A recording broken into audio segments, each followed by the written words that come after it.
She's here. Truxillo. Here. Doherty. Here. Milligan. Gaines. Here. Martino. Here. Narcisse. Here. Troncoso. Walker. Here. Barrios. Here. Binnings. Here. Mr. Chair, we do have a quorum for the zoning meeting. However, if you would like to once again appoint Mr. Harold Barrios and Mr. Nick Binnings as alternates to achieve a larger commission. Yes, appoint the alternates. Alternates have been appointed. Okay, I'd like to call the meeting to order. Announcements. Public announcements. Please, pursuant to section 200-2H9F of the Unified Development Code, members of the audience shall observe the following rules of conduct and decorum while the meeting is in progress. Number 1, refrain from talking to other members of the audience in a loud or otherwise disruptive manner. Number 2, refrain from initiating private conversations with commission members, staff, or legal counsel. Number 3, refrain from approaching the podium unless invited to do so by the chairman. Number 4, refrain from engaging in any behavior which is not in keeping with the proper and courteous conduct. Number 5, refrain from cheers, jeers, applause, or any expressions of approval or disapproval of comments made by any speakers or any actions taken by the commission. Number 6, refrain from discussing matters not on the published agenda unless the proper procedures have been followed in adding the item to the agenda. Number 7, refrain from bringing any objects into the building and auditorium where the planning meeting is to be held that are disruptive to the meeting. The chairman shall take whatever action is necessary to ensure that these rules are observed and the meeting proceeds in an orderly fashion. Okay, we'll have the invocation by Commissioner Seeger and the Pledge of Allegiance by Commissioner Narcisse.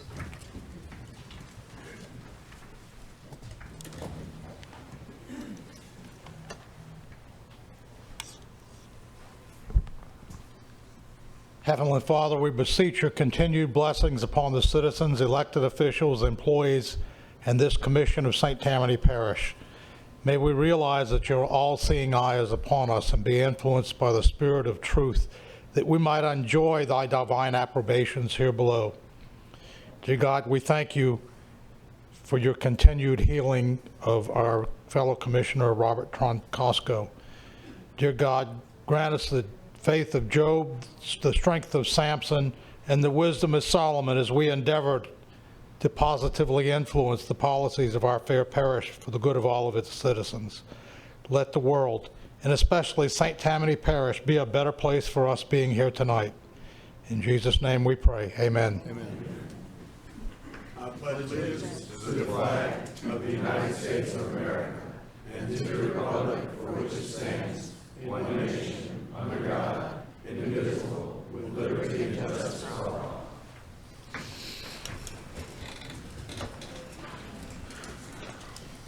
Okay, in each of your packets, you have a copy of the minutes from the last meeting. Commissioner Arsenault. I move that we accept the minutes as written. We have a motion to accept the minutes. Commissioner Martino. Second. We have a motion and a second to accept the minutes as written. Please vote.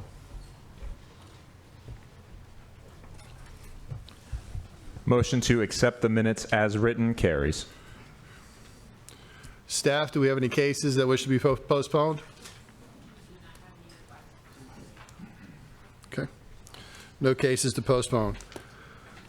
Okay, so at chairman's discretion, without objection, we have the largest number of cards here for cases 4 and 5. I'd like to move those to the front of the agenda. Any objection?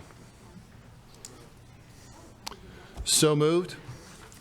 Staff, I think it would be prudent for us, unless council has objection, we can hear these cases combined. You like them separated? Okay. So we'll hear item number 4 first. So before we get started on this, folks, there are a lot of cards that wish to speak on this subject. So what we're going to do is, so everybody has an opportunity, we're going to limit each speaker to 2 minutes. Just keep a watch on the time up above. Just be courteous. Also remind the public that members of the commission up here, this is not our job. We're volunteers. We're not elected officials. So we appreciate your courtesy that you extend to us tonight. So if you could read the case into the record, please. Certainly. Item number 4, which has been moved to item number 1, is case 2024-4097-ZC. Existing zoning is R1 Rural Residential District, R2 Rural Residential District, and NC2 Neighborhood Commercial District. The proposed zoning is S2 Suburban Residential District. The property is located on the north side of US Highway 190 or Ronald Reagan Highway and on the west side of Louisiana Highway 1077, Covington, Ward 1, District 3. Property is 305.5 acres. Petitioner is HS1 Associates Robert Humphreys. The owner is HS1 Associates Robert Humphreys, and the council district is 3. Staff? The subject property is currently undeveloped and is being petitioned for rezoning in conjunction with a 38.70 acre parcel to the south. The existing R1 Rural Residential District requires a minimum parcel size of 5 acres and a minimum lot width of 300 feet. The property's additional R2 Rural Residential zoning requires a minimum parcel size of 3 acres and a minimum lot width of 200 feet. Approximately 71.8 acres of the property contains R2 Rural Residential District, while the remaining roughly 234 acres consist of the R1 Rural Residential District. The requested S2 Suburban Residential District has a minimum lot size requirement of 7,500 square feet with a minimum lot width of 75 feet. Per the petitioner's application, the reason for the request is to develop a single-family residential subdivision, which will be required to go through all major subdivision processes consistent with Chapter 800 subdivisions of the Unified Development Code.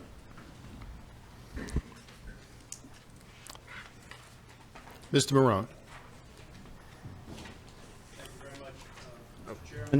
Members of the commission, Paul Marone on behalf of the petitioner for this particular project. This property, 305 acres, as you see in your packet, fronts US Highway 190 just west of Goodby. It also fronts Louisiana Highway 1077 north of Goodby. The property currently has various zones, R1 and R2 residential and NC2 neighborhood commercial. We're requesting that the entire tract be rezoned to S2 Suburban Residential District. And for the reasons that I'll talk about in a little bit more detail, we respectfully submit to you and suggest to you that that request is compatible and is appropriate.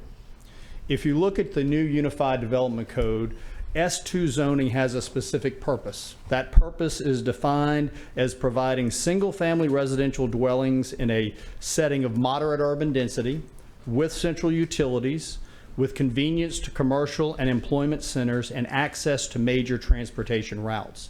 I would submit to you that this project and this property meets all of those. As I will address in more detail, the S2 density is compatible with not only the 2040 plan for this property, but also with the other developed sites that are in this vicinity. Secondly, this site and project will have central utilities. Third, this location offers access to Covington to the east, to I-12 to the south, and provides a myriad of employment and commercial opportunities in close proximity. Finally, the property fronts on 2 major corridors, perhaps one of the largest east-west corridors on the west side of the parish and one of the major north-south corridors on the west side of the parish, being Highway 190 and Highway 1077 respectively. For all of those reasons, the 4 criteria set out in the new UDC for S2 zoning are met by this property. A little bit more about the density. The 2040 plan identifies the majority of this site as residential medium density. Residential medium density under the 2040 plan allows for densities far in excess of what S2 would allow. So we are actually well suited and well within what the 2040 plan calls for on this property. If we look at the surrounding developed sites, and I urge you to consider those, they are all consistent with S2 zoning. Preston Vineyards, which is across the highway and immediately south, has lots 50 feet and 70 feet wide. I'm going to back up and reiterate what staff said. So the S2 zoning allows for 75-foot width lots. So Preston Vineyards, 50 and 70-foot lots. Goodby Square, just to our east, 45 to 60-foot wide lots. Countryside to our east, 60-foot lots. Providence Parks to our north and east across Highway 1077, 45-foot lots and 60-foot lots. Eagle Landing to our north, 55-foot lots and 80-foot lots. All very consistent, or in fact smaller lots than what the S2 zoning would permit for this property. So it is for those reasons that I believe that the density that comes with the S2 zoning is compatible and is appropriate with the area, given the other development parcels that are in our vicinity. I recognize that this is a large parcel, and I recognize that that can cause concern. What I would ask you to remember is that a parcel of this size, you're talking about a 15 to 20-year build-out on this site. This is not a project that you would see homes tomorrow. In fact, the first homes, if everything went fantastic, which never does, would be 2 years out at the very earliest. But to complete this project, you're talking about a much longer period of time. So for all of those reasons, I would respectfully submit to you that our site is appropriate for S2 zoning. It's compatible with the 2040 plan. It's compatible with the other development that has gone on in this vicinity.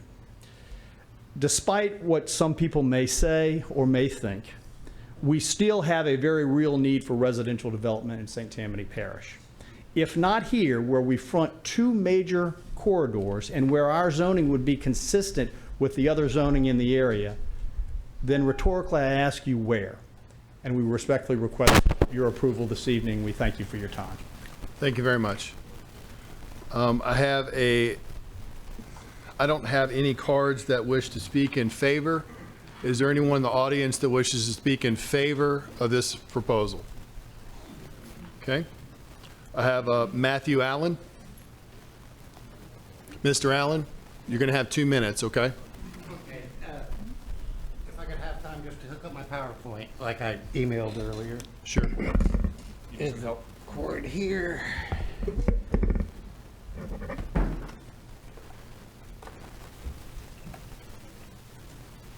Of course, I'm not going to be able to get it in.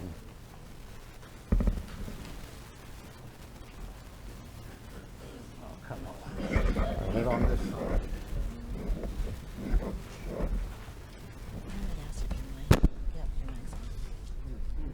All right, it's not going to work for me, so I apologize for that. That's okay. Yeah, Matthew Allen, 13058 Major Lane, Folsom, Louisiana, Executive Director of North Shore River Watch, and it's the flooding issues. Okay? This whole property floods. The properties, a lot of them, have flood issues, which Mr. Marone had mentioned.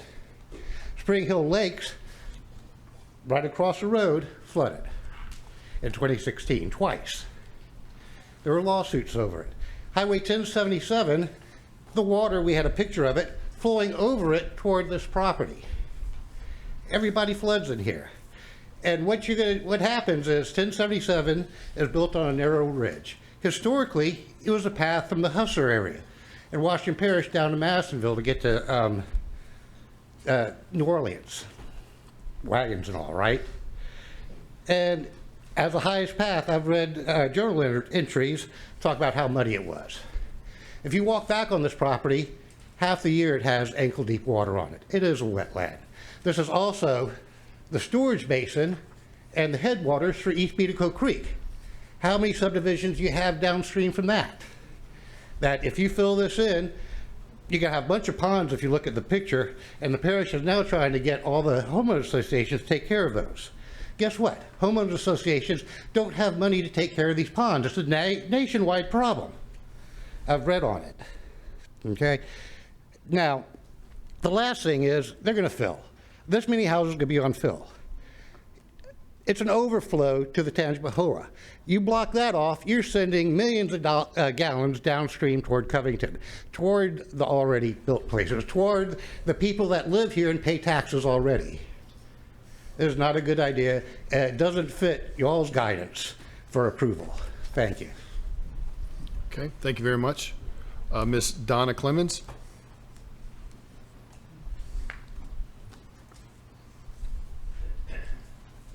Hi, I'm Donna Clemens. I've lived in St. Tammany Parish my entire life. I moved to the Goodby area 34 years ago, and boy, have we seen a lot of progress. But I want to first state the definition of progress. Progress is to develop a higher, better, and more advanced stage. I had a whole speech, but I only have a couple minutes to say it.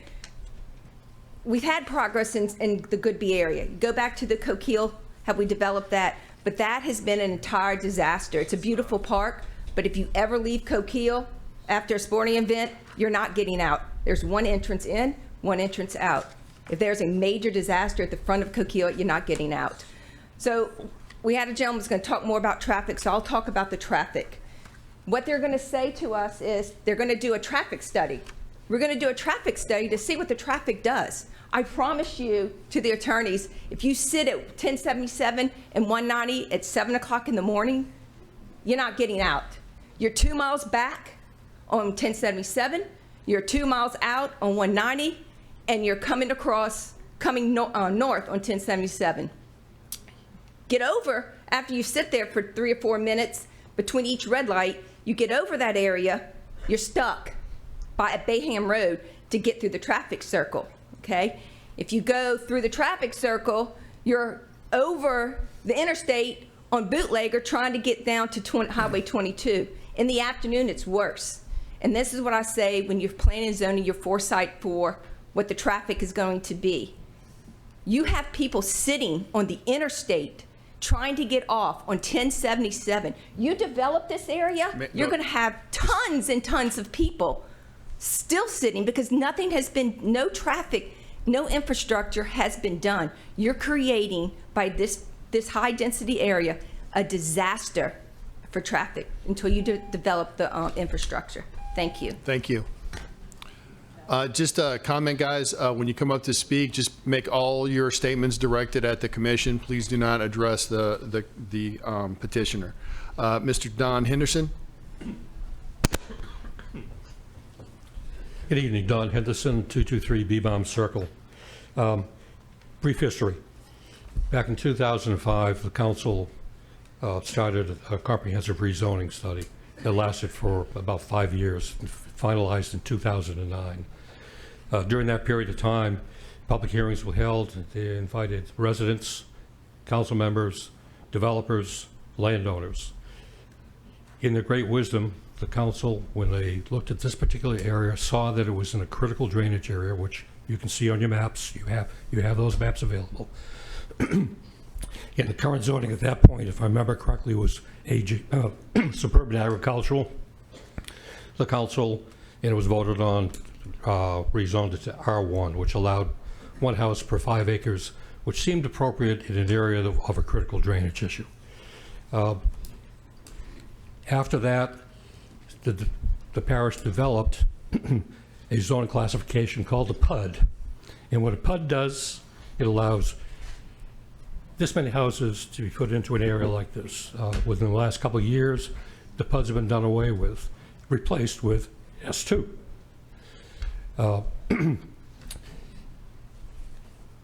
This density in a critical drainage area will do nothing but increase an existing problem. There is no way to mitigate it in Goodby. You can take a shovel, you can dig a hole in the ground, you go down 1 foot, you hit water. So you can dig all the ponds you want, you only have 1 foot of storage, regardless of what's there. So the drainage is a huge issue in that area. Matthew is absolutely correct. If you put that many houses in there, the water's going to be diverted around it, and you're going to cause problems. During the 2016 flood, water came down through that area, crossed 190, went down through, went south of there to the southern subdivision. So Thank you, please be sir. aware of the drainage issue. It is a nightmare. Thank you, sir. Mr. Bill White.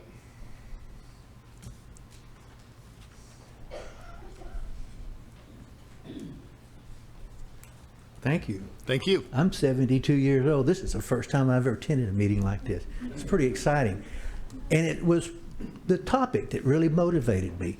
I came up from the Bayou, Houma, moved to the North Shore, thought I lived in Shangri-La. It's a great place. Traffic's bad, but I'm retired. I can adjust my movements based on the traffic patterns. 1077 in my mind is hell's highway. That thing, it's terrible to get out of our subdivision. I'm a Spring Lake resident. Getting out of it's a nightmare. Getting through the intersection of 190 and 1077 is a nightmare. Getting through the traffic circle is a nightmare. Seeing the FedEx people come out of there, that must be a real nightmare for them. I kind of feel like this whole thing is a tail wagging the dog in my mind. The infrastructure, notwithstanding the floods, I guess the only thing I heard that was redeeming about it is I'll probably be dead before it's finished. But anyway, that's the biggest thing. I just don't think the infrastructure is ready to support this kind of a project. Thank you all very much. Thank you. Miriam White? Okay, perfect. Thorin Guidry?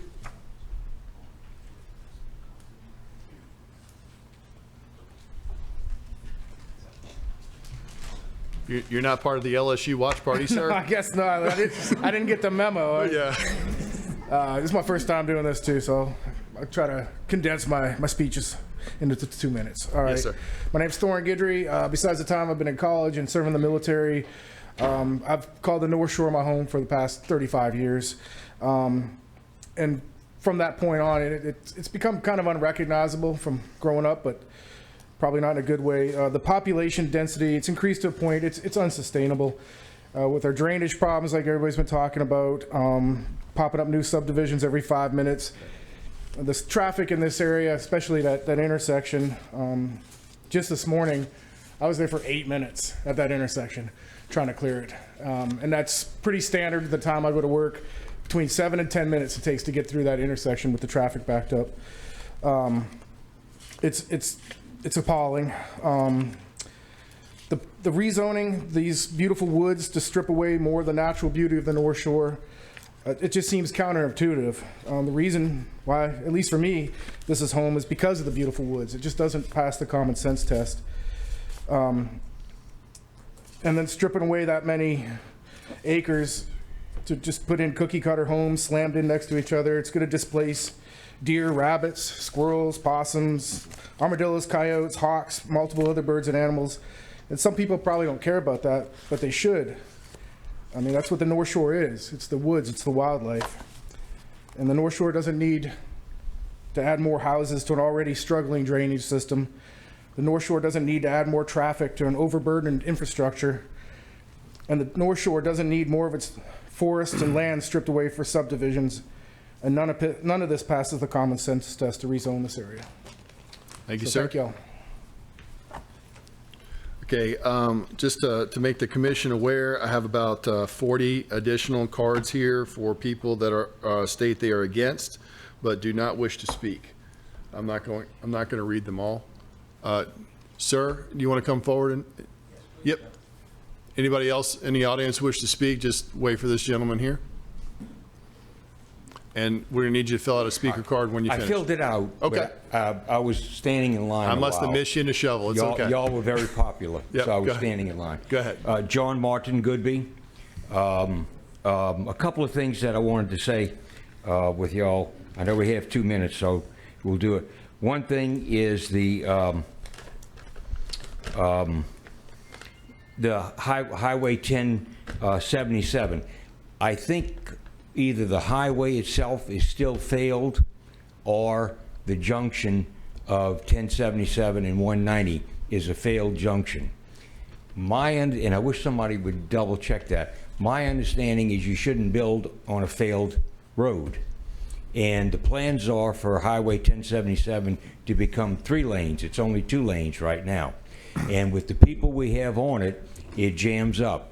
And emergency vehicles have trouble if it's jammed up. If you got cars stacked up in 2 lanes and emergency vehicles trying to get through, they can't. Adding another 1,000 people or so, if you think of 2 or 3 per house, would not be a very wise thing. That's a flood area. So we need to find out, what part of that is actually flooded? The whole daggum thing floods when you get a rain. police, fire, schools. What are we doing with schools? We talking about putting, what, another 1,000 people back there, little kids back there? You've got high schools that are okay. You don't have any schools for small people. So maybe take 2 years to get houses back there. Where are these people going to go? Where are the kids going to go? It's not ready for this kind of a population to come back there. This is a bad area. It's a flood area, and putting houses, if you go to Eagle Landing, it's sort of exciting. You go into Eagle Landing, there's one way in, there's homes, and then there's this little road that goes back like this through the land. I'll get off. Through the land, and they have houses along that, because probably over half of Eagle Landing they can't build on. That's what we're looking to do if you put something like this out there. You're going to lose half of it's going to be flood. Thank you, sir. Thank you. Appreciate it. Hello, my name is Joyce Lowe. I live in Mandeville, actually, but as you know, I'm here all the time. And my concern is the rate St. Tammany is building. 20 years from now, we won't have roads. Remember that, you know, we're redoing Sharp Road right now. And it's one of the east-west thoroughfares, basically, in St. Tammany. So let's not talk about that part. Until we have infrastructure in place, we shouldn't be building like this. Poor decisions from the past should not be an excuse to build on small lots. I don't know how all the other subdivisions in the area were decided upon, but those were small homes too, and it has raped this parish of our beautiful, once beautiful parish. I bought here in 1974. I remember well. By the time as well the roads are done, I probably won't be here because I would be in my mid-90s. At least I won't remember it. And when does it become okay for a new subdivision to come in and flood your neighbors? It's happening left and right in this parish. And guess what? They can build on that property. They can build on one house per 5 acres. People happen to like that, even in Mandeville. I've been told no one in Mandeville wants to build on 5 acres. Let me tell you, at one point I had 10 acres in Mandeville. People would follow me home and beg me to buy my property. It's now my son's, the other 5 acres. People like the acreage. It can be built on. This does not say you can't build on it. It just says they want to rezone to put postage stamp lots. I didn't move here for this, and I bet most of these people, especially those who live north, didn't move here for little bitty houses. Thank you. Little bitty lots. Anybody else wish to speak? Can I ask everybody to stand up? You know, doesn't need to be there for long. Okay, so I originally said I wasn't going to speak. My name is Okay. Paige Ogle, but I found some courage sitting back there, so I decided to. Awesome. I just want to touch on the reference to the 2040 New Horizons Plan, which was adopted in May of 2022. All the subdivisions, Eagle Landing, Preston Vineyards, Goodby Square, those were all zoned prior to that being adopted. So to use it as a reference would be using status quo as a reference. So I challenge you guys to go against status quo. Even though something was done one way before, it doesn't mean that it has to be done in the future that way. Growth, I believe it is undeniable that it's going to happen here, but it has to be responsible, it has to be sustainable, and it has to be in favor of the residents that already live there and the future ones that want to live there eventually.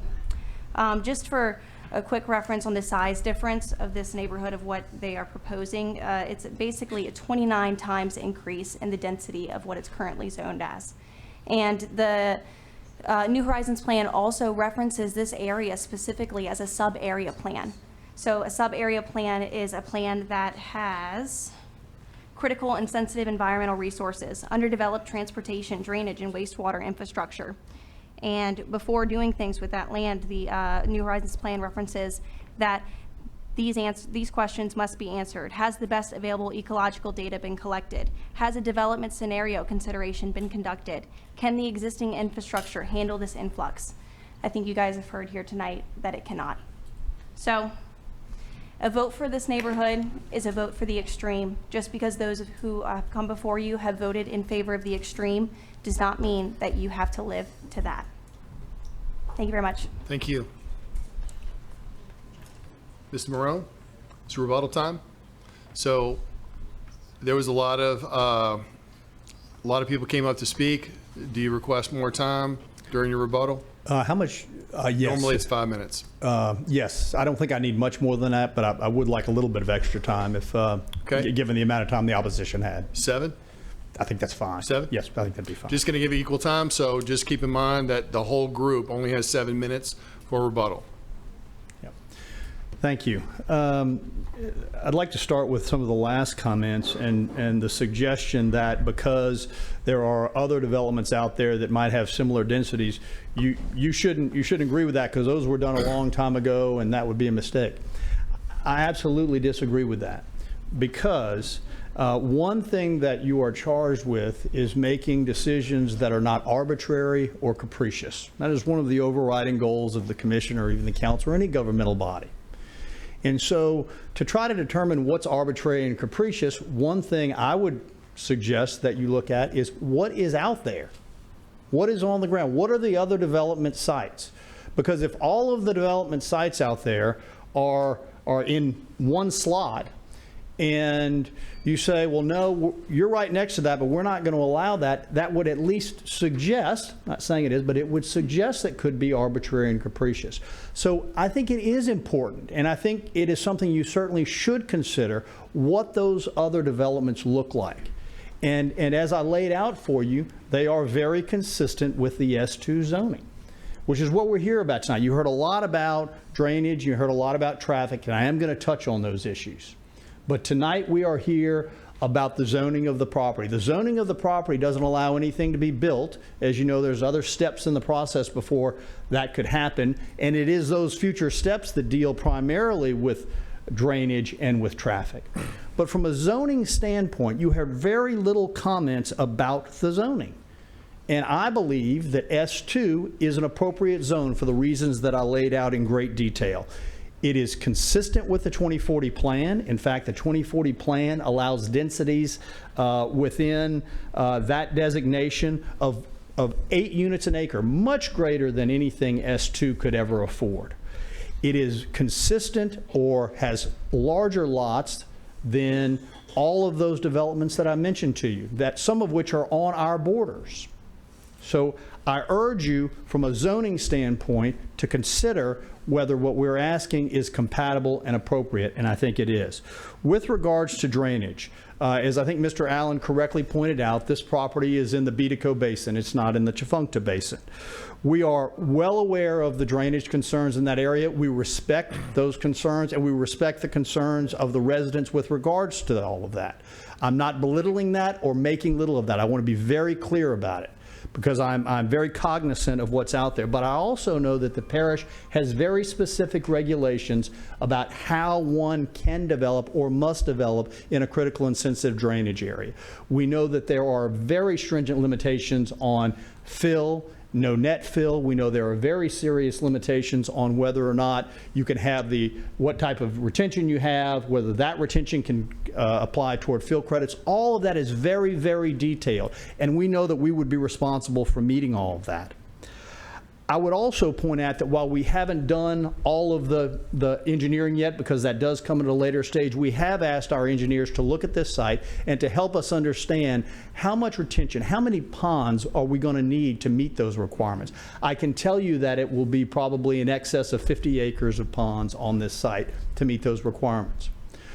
I can commit to you this evening that not only will we meet the drainage requirements and fill requirements of St. Tammany Parish, we'll exceed them. We will exceed them, and we'll provide your engineers and you sitting as the Planning Commission evidence of that if we're afforded to go to that stage of the process. With regards to traffic, we all know that there are major traffic problems in St. Tammany Parish. And the nice lady did not want to hear about a traffic impact study, but I'm going to talk about it anyway, and I hope I don't offend her by doing that. But what's important about that traffic impact study is that, one, is part of your ordinances, but it quantifies with empirical data, not anecdotal evidence, empirical, verifiable data. What is the traffic situation out there? And more importantly, what are the mitigation measures that have to be taken to improve that? There's two parts to that study. We would have to do that study. The staff here would have to review it and approve it, and the state would have to review it and approve it. We know that the Goodby intersection is a problem. We know that improvements need to be made there. We hope and we believe that if this project reaches that stage, we can't fix that, but we can be part of that solution. And how can we be part of that solution? One, we fully expect that DOTD would expect us to contribute to whatever that fix is. If it's a roundabout, whatever it is, something needs to happen there, and we would contribute to that.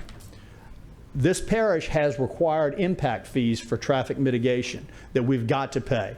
We would urge, if we get to that point, to use those fees toward that Goodby intersection. At this point in time, you have traffic that is coming to that intersection from all over the northwestern part of the parish. But you also have a ton of traffic that's coming to that intersection from Tangipahoa Parish and from Washington Parish. If we do not provide housing in St. Tammany Parish, you are not going to fix that problem. You are going to push those cars to Tangipahoa Parish or to Washington Parish, and they're still going to be on that roadway, but they're not going to be contributing to a fix there, in my view. I urge you to consider that. The people are right. There are traffic problems in St. Tammany Parish. I absolutely agree with them about that, but I do not agree that the way to fix it is to say that there can be no further development. I just don't agree with that. I believe that there is a mechanism, and those mechanisms are in place so that new developments have to be part of the solution. And I think that's what your ordinances require, and that's what we would like the opportunity to do. We would like to be part of the solution to help fix the problems that are real and that are out there. But simply saying no when you have a site that fronts two major corridors that is consistent with the other zoning in the area, I would suggest to you does not help fix those problems. So I urge you to please give us the opportunity to be a part of the solution. I ask you respectfully to consider these arguments, consider the S2 zoning, and we ask that you support our request. Thank you. Thank you.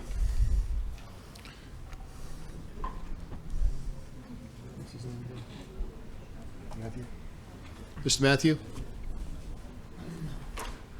So respectfully, sir, we have 7 minutes for rebuttal. Please give everybody else a chance. Thank you, Chairman Gaines and commission members. I just want to point out 344 acres to, well, 305 for this. With the other one, it's 340, and that's what I did my calculation for. If they use just 60% for homes, you're talking about over 1,000 homes. Okay, that, you know, not using 40% for ponds and roads at all. But I want to talk about what your standards of review are. Is it proposed compatible with the comprehensive plan? Mr. Marone says yes. I say no, because the comprehensive plan says flood zones should not be heavily utilized for housing. Public health, safety, and welfare, does it add to that? Again, no. Adds to the traffic problems, adds to the drainage problems, and welfare? I don't know about that. Compatible with the surroundings. It's all surrounded by large lots that flood. More suitable than the current zoning. Again, no. And why do we have the zoning? It's for protection. What is the value of this property as the current zoning at 1 house per 5 acres versus the value of this property for the residents and the area and the St. Tammany Parish having over 1,000 homes? Currently, it acts as a stormwater storage. Without the houses, we don't have the extra traffic. It acts as a natural area. Big lots, you still have the natural areas. This, you flatten everything, you fill it, you redirect flood waters, everything else. And number 5, does it enhance or protect surrounding natural environments? Nothing about this enhances or protects the surrounding environments. So what's the value? The value is our quality of life here. And the L1 zoning, or L2, whatever it is the appropriate zoning for the site. We're not taking it out of commerce, build it a zone. That gives us the most value for the parish. So there's more, but I want to give other people a chance. Thank you. Sir? Just quick. Unlike a lot of other communities that have planning and zoning commissions, those commissions are combined in one where planning is considered as part of zoning. Zoning gives you density. And once you have the density and it goes to planning, all things are barred. Beyond that, this is 300 acres. It's a portion of what's known as, I believe it's a Marietta Trust.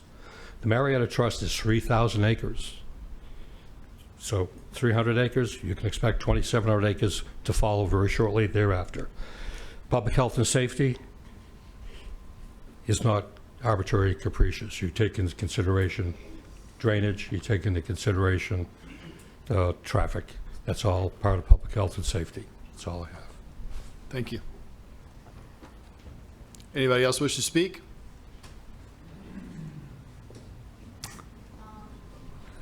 Again, the traffic is an issue, but we do have a zone.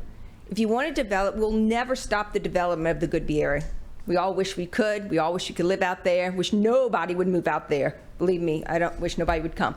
But if you're going to build a subdivision, build a whippoorwill out there. Build a beautiful subdivision. Don't build a DSLD home where you have 300 acres and you have 4 home plans. Don't build that type of home. Build a subdivision with 3-acre lots, 4-acre lots. When I wanted to subdivide property, y'all made me stick to that. Just stick to the rules. Develop it and make it a beautiful area that it is. Develop the property, but stick to the rules of what the zoning is. Thanks. We're going to let her go first, and then you're next, okay? Still got time. Just to emphasize, a vote no is not a vote for no growth in St. Tammany Parish. A vote no is a vote no for this place right now at this time. So just to be clear, it's not an extreme of you either want it or you don't. It's just this area isn't right for it at this moment. So if we want to take into consideration the people who have spoken here tonight that believe that it's not the right time and not the right area, I think that would be optimal. Also, just to show the picture that they included with the proposal shows that there is open roads available for even more development. So today it's 350, tomorrow it's 400, 600, whatever you think.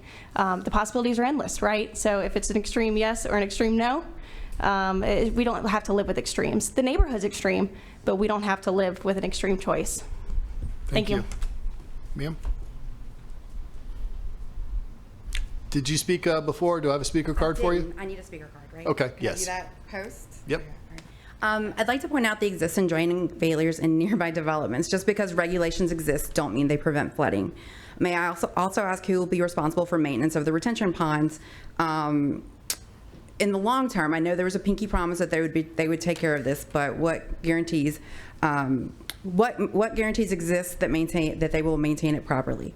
We're currently living in the improved traffic conditions despite similar promises from other developments to help with infrastructure, I'm sure. And I acknowledge the need for responsible growth, but I must argue that it must be smart growth that doesn't worsen the quality of life for the existing residents. Thank you. Fill out a speaker card for me. Sir, one last one. Just a quick note. There's about 600 homes already approved out north of 190 along 1077 that have not been built. There's about 600 of them. There are no schools for small kids, 8th grade, 0 to 8th grade out there. You've got 2 high schools, you've got this. Where are these kids going to go? We keep adding more people out there with small kids. It's not ready to develop this yet. They need more stuff out there for the people before you put out more that don't have what they need. Okay, thank you. I'm sorry. Thank you. Can I ask everybody to stand that's against? No, sir. You can't. No, sir. Sit down.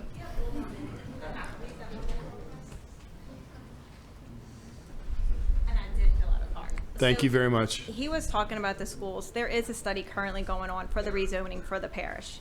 The schools that we feed into is Mattisville Elementary, the Lancaster, and Mattisville Junior High. They are busting at the seams, as y'all are all well aware. Lancaster has expanded, and it does, feed in a lot of the kids, and as well as Mattisville Elementary. But Mattisville Junior High cannot take any more. I literally drive across the lake just so that my child can get a better education because of school buses. They are crying for school bus drivers. There's no schools to take on this capacity.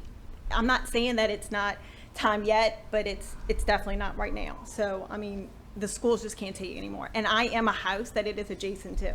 It will flood. It will flood me right out. I am on that line. I am those acres right there that they're going to come up to. So, just wanted to say that. Thank you very much. Okay, no further comment. We're going to bring it back to the commission. Commissioner Archambault. Yeah, so first of all, thanks for everybody actually coming out tonight. I think it shows a full force, and it shows that the people can speak, and the people, it matters, and your opinions do matter. I'm very appreciative to the developer and also the petition that came in front of us.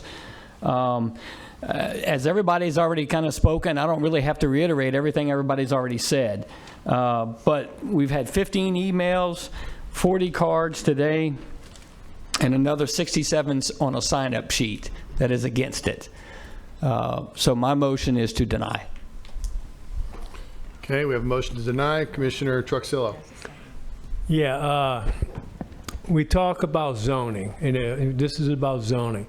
But in my mind, what I do when I talk about zoning is the impact it could happen to safety, welfare, and quality of life. And I see this zoning change would definitely have an impact to safety, welfare, and the quality of life. 1077 is horrendous. It's very horrendous. Traffic backs up all the way to the interstate. You're on the interstate trying to get off. Even the opposite direction, you're in harm's way. So I agree with my colleague, and I second the motion to deny. Okay, we have a motion and a second. We have a motion and a second. Commissioner Robert. I was actually just turning my mic off. Okay. Okay, we have a motion and a second to deny. No further comment, please vote.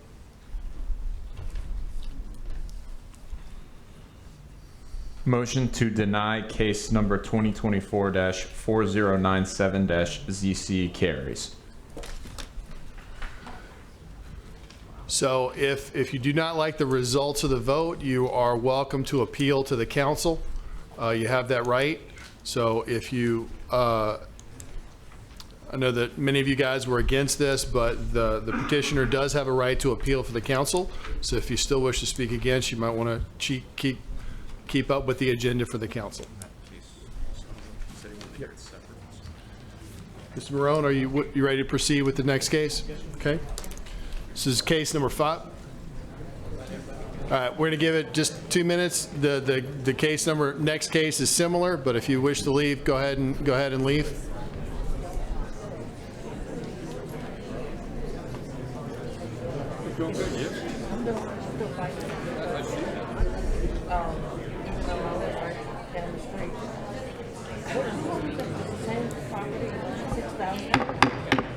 Okay, if you wish to talk, just file out of the room, please.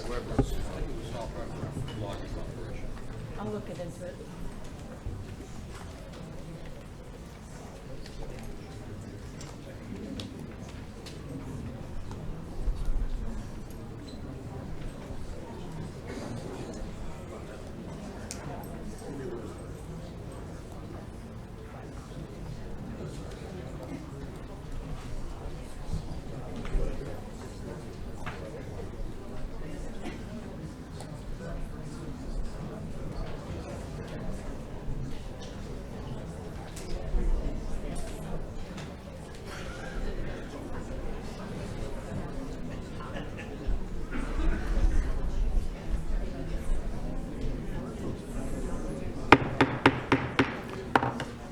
If y'all wish to speak, just please exit the room. We're going to move on to case number 5. Please read it in the record. Case number 5 is case 2024-4098-ZC. Existing zoning is R1 Rural Residential District. The proposed zoning is S2 Suburban Residential District. The parcel is located on the north side of US Highway 190 or Ronald Reagan Highway, south of Louisiana Highway 1077, Covington. Ward 1, District 3. Commissioners, there was a typo. It is not District 1, it is District 3. The property parcel size is 38.7 acres. Petitioner is Janine Connolly, manager and agent, and the owner is HS1 Associates Marietta Trust. Council district is 3. Staff? The subject property is 38.7 acres and is currently undeveloped. The existing R1 Rural Residential District requires a minimum parcel size of 5 acres and a minimum lot width of 300 feet. The requested S2 Suburban Residential District has a minimum lot size of 7,500 square feet and a minimum lot width of 75 feet. Per the petitioner's application, the reason for the request is to develop a single-family residential subdivision, which will be required to go through the major subdivision process consistent with Chapter 800 subdivisions of the Unified Development Code.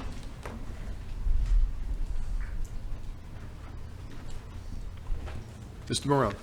Thank you, Mr. Chairman, and I didn't put you through this just to put you through 2 similar hearings, and I apologize that I will be repeating myself a little bit, but they are different projects, and there is similar ownership but different ownership of the parcels, so I appreciate you hearing them separately. So this parcel, much smaller, 38.7 acres, just fronts Highway 190, does not front Highway 1077. So we're talking about a much smaller project in size and scope and impacts.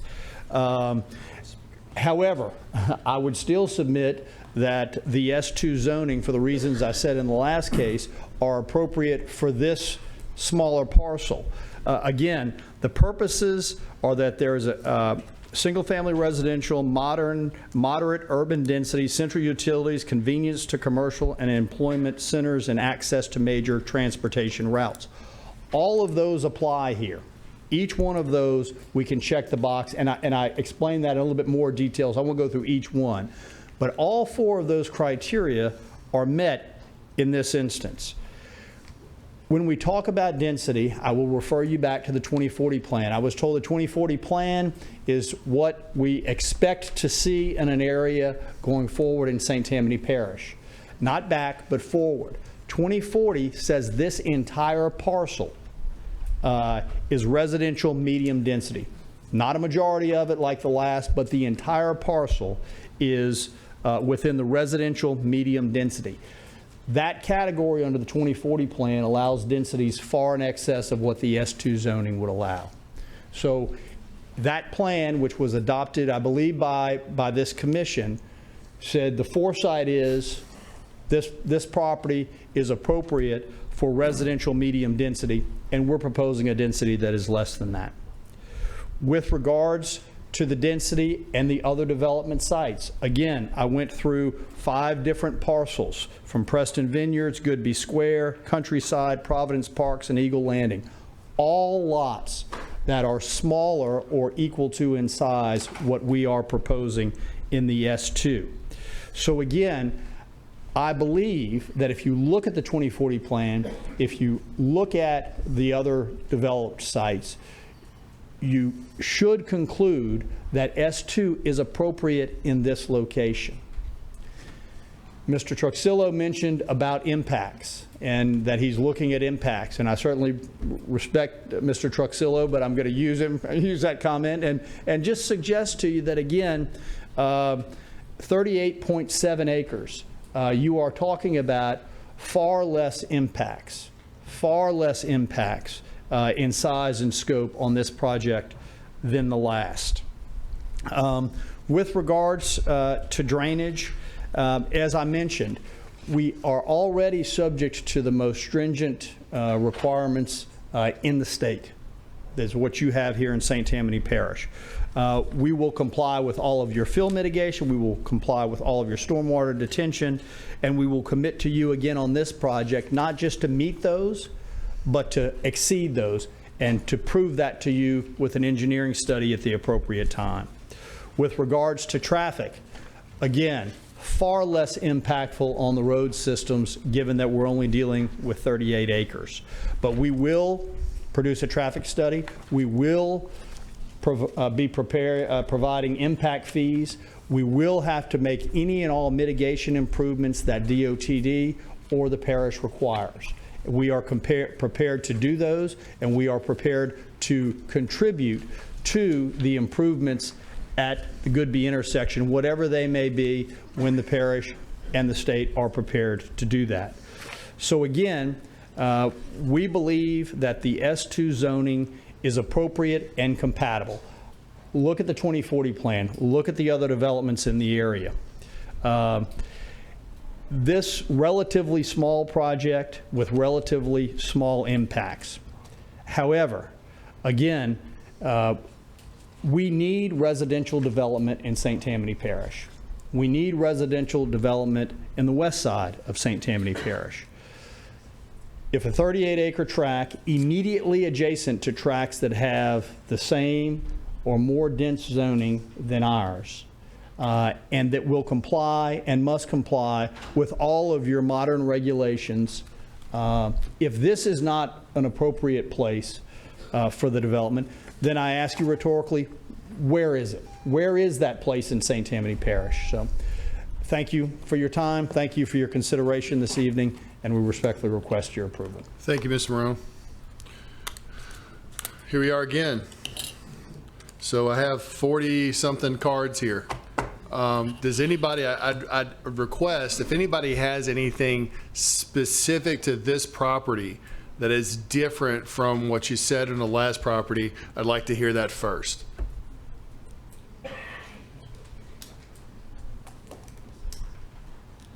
Thank you, Chairman Gaines. Matthew Allen with North Shore River Watch. I wanted to point out 38 acres. If they use 70% of it for homes, because they're smaller, they're not going to need as many roads and all, you're still talking 382 homes for this. It's still a lot of burden to add to these traffics, along with being in the flood zone and shouldn't be using those for intense development and all. And Mr. Morone asked where to go. Where to go is on the higher ground that isn't in the flood zone. Okay, even Spring Lakes was not in the 100-year flood zone. It's flooded twice. So that's all I'd like to say. Thank you. Sir? Yeah, again, Don Henderson, 223 B-Bomb Circle. A little redundancy, but not too much. This particular parcel abuts both Goodby Square and Countryside subdivisions. Its eastmost boundary is their west boundaries. The division between Goodby Square and Countryside, north of Goodby Square, south of Countryside, is currently underwater. It remains underwater. There's a gas line that goes through there. I welcome anybody to come out, come into Countryside Boulevard, go past the gas line and take a walk to the left, but make sure you get your boots on. Mm-hmm. That drainage is going to go through this particular parcel. This particular parcel is in worse drainage situation than the 300-acre parcel. The entire parcel is in a critical drainage area, whereas the other parcel, the majority of it was, but not all of it. You want to reserve some time for the other speakers? Yes. Thank you. Anybody else wish to speak in favor or against? Okay. If not, I'm going to move to the rebuttal time. Mr. Morone?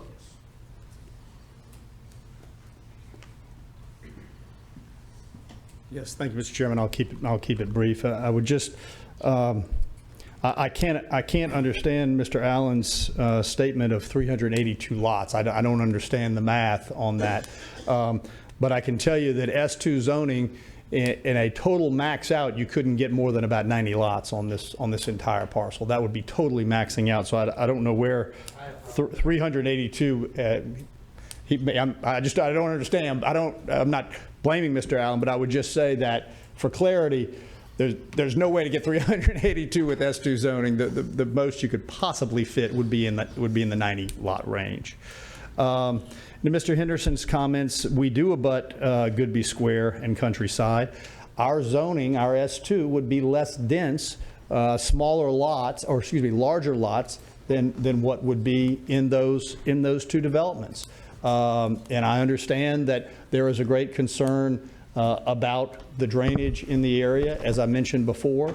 But if the zoning is appropriate, and I believe it is, and given the size and scope of this project and the potential impacts being so much less, it would seem to me, and we would respectfully request the opportunity to have the appropriate zoning and then to do the studies and then to do the engineering work. I don't believe, and it was suggested earlier, that, well, if you give them the zoning, you know, that planning stuff's just a rubber stamp. I mean, I don't believe that. I don't think you believe that. I know the staff doesn't believe that. I know your engineers don't believe that. That can't be the case. That's not the case. The regulations in St. Tammany Parish regarding traffic and drainage, as I said, are some of the most onerous in all of the state and in the South. If the zoning is appropriate, which I believe S2 is appropriate in this spot, given what is immediately on our borders, then I think we ought to have the opportunity to do the engineering, to present that to your staff and to you, and to see if the drainage works. See if in fact we can comply with your ordinances and meet all of those onerous requirements. I believe we can. And I'll say it again, not only will we meet them, but we will exceed them. We won't fix the problems in this area, but we will do our part to make them that much better. And that's what we're obligated to do. We're obligated to do no harm, but I'm telling you, we're going to take it a step further, and we're going to exceed that, and we are going to be helpful to the area. That's what your regulations require of us. That's what we're committed to doing. So again, 38 acres, S2, adjacent to parcels that have lots that are smaller than what the S2 affords. I believe the size and scope and nature of this request is very different than the last request, and I believe that it's appropriate. I hope you will agree. Thank you. Anybody wish to speak in the rebuttal time?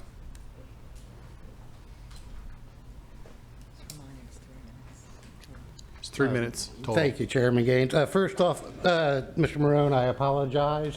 I was doing a back of the form calculation. It's okay. And my handwriting got me. Yeah, So I apologize for that. Just address us. Not really much else other than these seem to be moderate size homes. There'd be moderate costs. Flood zone. How are they going to afford to pay the flood insurance? Our flood insurance rates keep going up. It's because of thousands of communities across the nation like this who have not paid attention to development of flood zones. FEMA went broke because too many people and communities didn't do it well. And I'd like to end it there. Thank you. Thank you. Okay, come on. Just state your name and address. Leah Broussard, 12341 Palmer Circle, Covington. All the developments have their retention ponds, but it's not enough. So even if they comply with the new rules for these ponds, it's still not enough. Water fills up in the streets with just a regular rain. The yards are always wet. So if another development comes in, even goes by the rules of the ponds, is it enough? All that water flows right down to 1085 and right by Hannon when it's a really bad rain. So how much is enough? Right now it's not. So something else needs to be done. That's all I need to say. Thank you.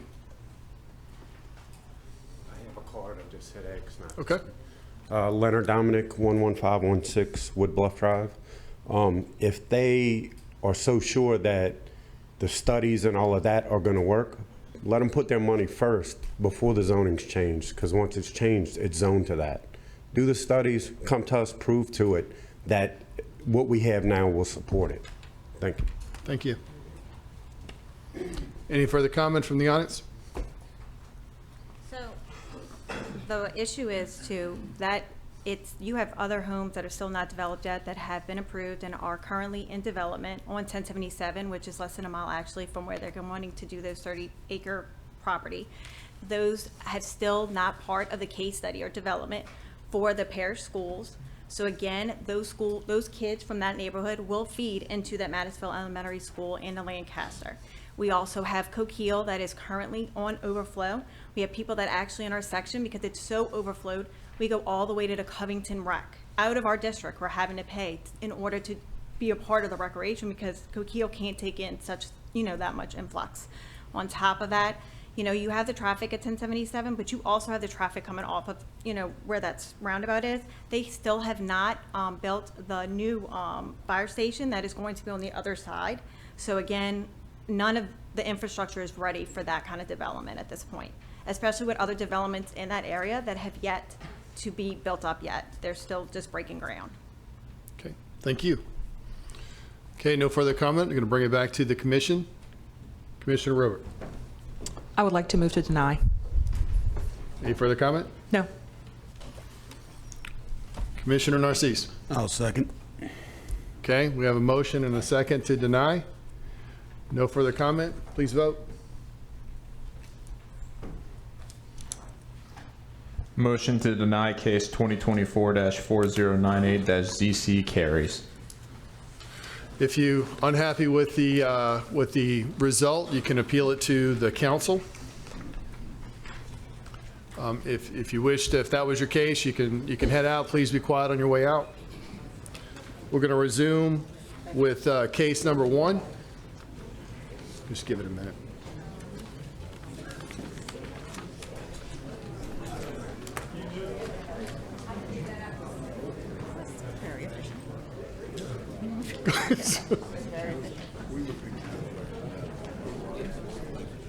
Yeah.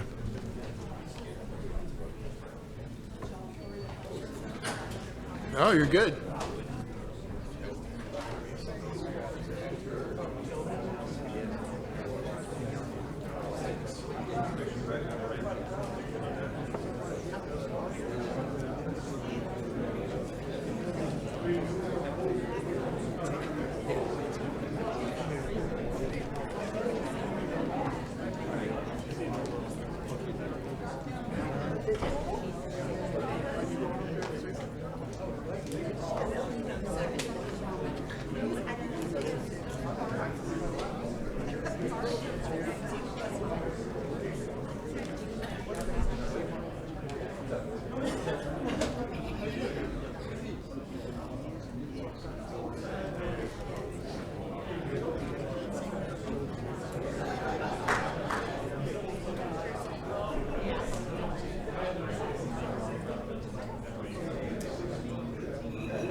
Number 1 there. No, I'm just taking an order for now. Thank everyone for your patience. We're going to start at the top of the agenda now with case number 1. Case number 1 is 2024-4085-ZC. Existing zoning is L1 Large Lot Residential District. Proposed zoning is NC2 Neighborhood Commercial District. Parcels located on the southwest corner of Louisiana Highway 59 and Sharp Road in Mandeville, Ward 4, District 5. Parcel size is 0.64 acres.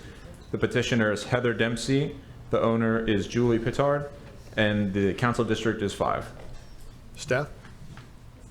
Change request to rezone a 0.64 acre parcel to NC2 Neighborhood Commercial Zoning District. As you can see on the second page of your staff report, you have a list of permitted uses under the NC2 Neighborhood Commercial District, and if approved, the site will be subject to all requirements of St. Tammany Parish. Anyone here to represent the? I'm glad to not have that much opposition for this one. Good evening. My name is Justin Pizzard. I'm appearing on behalf of my mother, Julie Pizzard, to ask for your consideration and rezoning the lot on Highway 59 on the southwest portion of the traffic circle on Sharp Road from L1 to NC2. My father purchased this property in 1998, and at that time the intersection of Highway 59 and Sharp Road was protected by a stop sign, which was well suited for a residential neighborhood. Some years later, the Department of Transportation witnessed the dangers of a stop sign at that intersection, and they wisely replaced it in favor of a traffic light. And in 2017, DOTD realized that with the increase in traffic, even a traffic light was inefficient for the number of vehicles passing by. So through eminent domain, they purchased a sizable portion of this lot, along with 3 other lots adjoining the intersection, and they built a roundabout. A stop sign belongs on the corner of a residential neighborhood. A red light can sometimes be used on a residential intersection. But residential is not the appropriate designation for a lot on a state highway adjoining a roundabout with multiple lanes and heavy traffic flow. Roundabouts are specifically designed to move traffic efficiently and quickly, and parish and state authorities have observed the increase in traffic at this location for years, and they've accordingly implemented the appropriate safety measures. But the necessity for these safety measures is the exact reason that this property is no longer suitable for a residential home. This intersection is not a place to raise a family, and limiting the use to only build a residential home here is dangerous and reckless. Some may ask why we just don't sell the lot, and in 2021 we tried to do that. We received a lot of phone calls from interested buyers, but every single buyer wanted to know if the property was zoned for commercial. We did not get a single offer. In fact, we sometimes still get approached from interested buyers, even though the lot's not for sale. If we could sell the lot with a residential designation, we would. But we can't because nobody wants to build a home on a roundabout. I understand there are neighbors in attendance who oppose the zoning change, but this is not a drastic change, nor do we want a drastic change. I live off of Highway 59. My sister lives in the Lockmere subdivision off of Sharp Road. My mother lives on Sharp Road, and none of us want to see a gas station or a car wash or a restaurant at this intersection. But this lot is not suited for a residential home, and what we're asking for is reasonable. We're applying for the NC2 designation because we'd like to build a modest structure to suit a tenant. It could be a salon, a spa, a dentist, or a law office, maybe an upscale boutique. The NC2 designation would open up the potential for us to build something small, something quaint, something respectful to the neighborhood, and isn't obtrusive. We build something that looks more like a home than a business. Of course, we'd follow all the rules regarding setback, yard space, and minimum parking. We don't want to create an eyesore. In July of last year, Bruce Cox, who owns 5 lots on the northwest portion of the roundabout, attempted to change the zoning to what was then HC2, and many members of this commission stated that the leap from residential to HC2 was too large, and we agree. But many of you also acknowledged the difficulty of this situation. One of you agreed that no one would want to build a single-family residential home on a roundabout. As property owners, we have a right to do something with our property. During an appeal before the Parish Council the following month, one councilman acknowledged a history of zoning changes up and down Highway 59 and stated that DOTD, quote, changed the rules when they took these oddly shaped portions from our properties. I'd also like to bring your attention to in attendance this evening is Susie Wall, who owns 3030 Highway 59. Her property shares border with the south end of our property, and she's here tonight in support of this zoning change. This request is consistent with the goals of the comprehensive plan. It also corrects the lot's current erroneous classification of L1, as L1 requires a minimum parcel size of 1 acre, and this lot is significantly smaller than an acre. More importantly, the zoning change promotes the health, safety, and welfare of the parish. The NC2 designation is a reasonable request, and we respectfully request your approval. Thank you. Thank you, sir. Okay, so I have one in favor, Ms. Jacqueline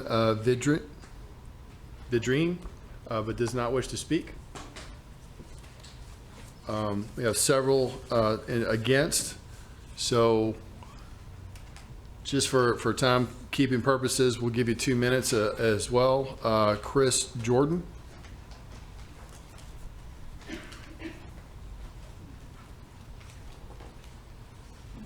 Good evening. My name is Chris Jordan. I live at 272 Highland Drive in Duval. Many of my neighbors and myself are opposed to this zoning change. The property has always been zoned single-family residential. It was just rezoned. We spent I don't know how much money on that, and those zoning professionals chose to keep it as a single-family residential property. Also, the NC2 would be inconsistent with every surrounding property. All 4 sides of this property are single-family residential. This would be a spot zoning, which would only benefit the owners of the property. If it were to be changed, they could build up to a 10,000 square foot building, which would be like well over 2 times the size of any building in the area. So, I mean, you say you only want to build a small building, but you can build whatever you want once you get the zoning change. You know, they also have a CLECO servitude that runs all the way down the property on Sharp Road, which further limits how big they can build. And then their ingress and egress would almost be directly across from the entrance and exit from Duval to Sharp Road. That zoning would require, I think, at least a 3-lane entrance and exit for a commercial property, and they would probably have to get a variance on that. Depending on the size of the building, they would also need variances on setbacks, green space, and drainage. They keep saying nobody will buy the property. They did list it in 2021 for $185,000. At that same time, 3 one-acre sites sold on Highway 1077 for $77,000 apiece. It seems to me if you're really trying to sell the property, you're going to price it appropriately, not price it out of the market. So, let's see. They always say nobody wants to live on that. We've had 21 closed sales on Highway 59 since 2016. We've had 3 or 4 new construction properties. People are living on the highway. People are buying properties on highways and living on them all the time. I don't know why everybody says this is the special one nobody will live on. So other hard corners like this that we have that are single-family residential are Brewster Road and 1077, Brewster Road and 1085, Dummy Line at 1077, River Road and Highway 437, Low Davis and 59, 59 and Highway 21. I mean, if being on a highway and a busy intersection's got, you know, nobody's going to live there, then we got to change a lot of zoning around the parish. So, you know, I just don't see how this is going to be a good thing. Also, it's hard enough to get in and out of our subdivision now with the people coming off of 59. I know we don't have control of that at the parish level, but they're doing anywhere from 40 to 60 miles an hour, and then you're going to have opposing traffic come from the other side while we're trying to get in and out. It's a safety issue for us also. So definitely against the zoning on this. Thank you. Thank you. We have several that do not wish to speak. Luella Caldwell, Matthew Landry, and Michael Mosley. Any other comments from the audience? Wish to speak for or against? I signed the card. Come forward, sir. Yeah, just we had one that didn't have a name on it. My name is Lynn Thompson. I live at 267 Highland Drive, Duval Estates. I'm just a regular person. I thank the council for hearing me. I don't understand the confusion. It's a neighborhood. No matter who owns the lot or their personal problems of trying to sell the lot, it's a residential neighborhood. I don't see why y'all and them think y'all can just go in and steal a piece of property from a residential neighborhood with no zoning change. Thank you for your time. Thank you. Okay, anyone in the audience wish to speak in addition? Okay, I'll bring it back to the commission. Oh, rebuttal. Sir, this is your rebuttal time. Yeah, I don't want to take too much time. I understand the sentiment that this is a residential neighborhood. This property sits across the street. Well, you know, so the property is technically in Duval Estates. But the majority of the neighborhood, the side streets, the 25-mile-an-hour zones, that sits across the street from Sharp Road. That is not in the same immediate area as we are. As far as the egress to the property, we've already started the process of preliminary talks with DOTD with possibly seeing how we can put an entrance and exit on 59. Even without that allotment of land to be able to do the egress on 59, it's we're talking a minimal amount of traffic. Once again, what we're asking for is a reasonable request. One of the two neighbors that directly abut this property are in support. This intersection sees almost 30,000 vehicles pass through it every day. It's not suitable for the residential designation. It's too small for its current designation, and we shouldn't be forced to keep a lot that we can't sell and we can't build on. We're out of options, and we ask that you allow us to move forward while maintaining the respect of our immediate neighbors. Thank you for allowing me to speak. Thank you for your consideration. Thank you. Don't go anywhere. So I'm gonna ask the first question. So Okay. Sorry. I'll do a question with you in just a second. I'm getting out of order. Okay. Yep. There's a rebuttal from the audience. Anybody who spoke before or against wish to speak again? Sorry. Thanks for keeping me straight. As far as DOTD goes, right now, they don't own the land fronting on Highway 51. The DOTD bought that when they took the roundabout, so they have no direct access. I spoke to DOTD, and they said that at this time, there have been no applications filed. They would not give any ruling one way or the other as to whether they would grant access to 59 from the property. Seems kind of contradictory that you would buy the property so you don't have to deal with an adjoining property owner and have that easement in place, and then turn around and grant access through it. So, that just doesn't make sense. And the property right now, again, will sell if priced appropriately for single-family residential. I mean, we've had multiple new construction homes on Highway 59 in Duval. They're currently owner-occupied or tenant-occupied. If there's 30,000 cars going by there every day, then there's 30,000 cars going in front of those homes every day. So that argument just doesn't hold water. I'm sorry. Thank you. Thank you.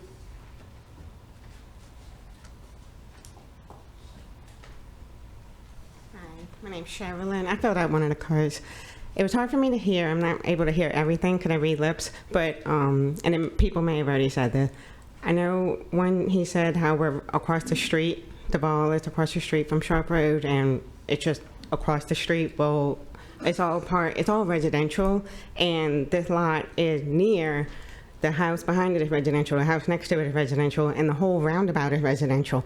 And I just feel like if this gets through as NC, then the other parts of the roundabout are going to want it too. But it's like there's residential around the whole thing, even at Pineview Street. So I just wanted to make sure, and it's very little, and it's surrounded by houses. So, Thank you. Any further comment for the audience? Okay, I'll bring it back to the commission. He answered my question, so I'm gonna go to my other fellow commissioners. Commissioner Robert. Thank you. I did have a couple things I wanted to say. At face value, I didn't initially have an issue with the rezoning request, simply because I do feel like NC1, NC2 are very low impact in terms of commercial use properties. However, the people who have come to speak here tonight are correct in that DOT does own the entire portion of the property that fronts Highway 59. There's HC2 just south of this, but the way that this property is really landlocked onto Sharp Road without any access to 59, that's my only hesitation. I don't hate the idea of a cute little boutique business here, but that does seem like a logistical nightmare for everyone trying to come out to that roundabout. So for that reason, I would move to deny. Commissioner Truxillo. Yeah, I'm looking at this and everything else is residential around it, so I'm at the second. Okay, we have a motion and a second. Commissioner Seeger. Mr. Petard, I certainly empathize with you losing part of your property, how much did the state actually? It's close to 0.4. I'm unclear on the exact number, but it was a significant portion. 030. I'm at a dilemma. I believe that you have property rights, and I think that your property, when you purchased it, had a lot more possibilities and a lot more potential than it does now. I don't know what to say. So this was big government taking over a piece of property for the betterment of the community, and I believe it is a betterment for the community, and it leaves the landowner with a part of a property that is not fit for anything residential, and I doubt if it's fit for commercial. When you build a building to address somebody, you have to have enough parking. That won't allow for a 10,000 square foot building. The setbacks and things like that won't allow for that. No, it wouldn't. And we have no desire to build anything that big. That's all I wanted to say. Sorry for holding up your time, but. It's okay. I had one comment. So I would, like my fellow commissioner, I was initially didn't see too much of an issue with it until you said you wanted to get access to Highway 59. That is like, because I'm just looking at it, and that's going to create a death trap. We would do anything to appease the neighborhood. Yeah, I would recommend, whatever the ruling is by my fellow commissioners, I would recommend that you possibly get a project like in place and before you do the zoning, so that you could possibly, get your neighbors on board for an actual project instead of a proposed or a zoning, which allows a lot of different potentials. Give them some certainty so they've got a little bit more to go on. So Commissioner Narcisse? I was going to say the exact same. I initially, actually, random story, I talked it over with my 10-year-old, and he was just as conflicted. Like, we had no idea. Because it is, he's like, it's on the highway, a commercial, and then you got the neighborhood. So it's the same, it's a messed up piece of property as far as that. I think neighborhood commercial 1 would be a little bit better than 2 because you don't have the ideas. We would be happy to downgrade here tonight if that would be something that you would. I think you need to talk to your community. And that's what I was about to say. And I was going to say, he stole the words out of my mouth. If you come up with a plan and come up with a neighborhood meeting, a community meeting to say, hey, this is what we're thinking about doing, and have a little bit better understanding and vision, I think there wouldn't be so much apprehension. Yeah. I think you're in a much better position than Mr. Cox was. Yes. Because we're not. You actually have access that's not directly in the roundabout off of. So if you came up with a project, I think that might they might actually go for it. And we would be happy to work with the neighborhood. We have faced opposition on this for a long. I just don't see them. You never know. Thank you very much. So we have a motion and a second. Please vote.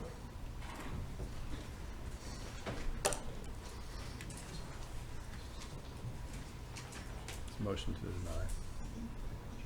The motion to deny carries. Move to item number 2 on the agenda. One moment. Come on.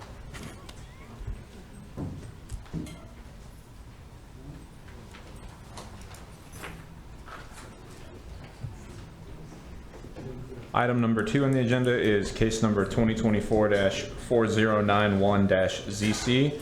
Existing zoning is R1 Rural Residential District, and the proposed zoning is L1 Large Lot Residential District. Property is located on the west side of Doris Street, north of 4th Avenue, being farm number 11 in the Hellenberg Subdivision, Covington, Ward 3, District 5. Parcel size is 5 acres. Petitioner is Jones Fussell LLP, Jeffrey D. Shane. Owner is Mindy Vickers and John J. Vickers, and the council district is 5.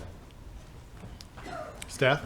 The objective of the request is to rezone this 5-acre property from R1 to L1, and I'd like to invite you to take a moment to take a look at the proposed survey, or the survey that's been submitted, which shows you that the objective is to create 4 parcels out of the 5-acre parcel. If you notice in the surrounding area, if you look at the zoning map, there is some L1 in the surrounding area that's been rezoned, you know, some a long time ago, but some in recent years. So this is the request that's in front of you this evening. Mr. Shane. Thank you, Mr. Chair. Good evening. Jeff Shane of the Jones Fussell Law Firm, P.O. Box 1810 in Covington. I have the pleasure of representing Mr. and Mrs. Mike Domingue, who are sitting with me on the front row. They are the prospective purchasers of this property and are also dear friends of the owners of the property.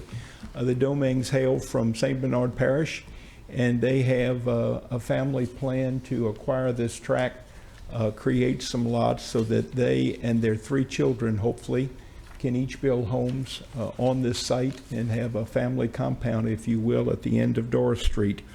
The property, of course, is currently zoned R1, as staff has mentioned in the report, and also, as you can see from looking at the vicinity map, there are some L1 parcels in the area.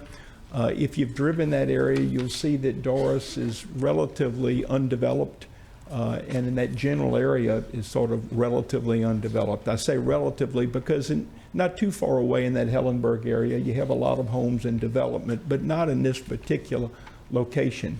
So really the story is just about the way it looks on paper. This is at the end of the road. It's a tract that a family hopes to have peace and happiness for the rest of their years. And we hope that you see fit to make recommendation for our requested zoning change. If any of you have any questions or comments, I'll be glad to address them. Thank you.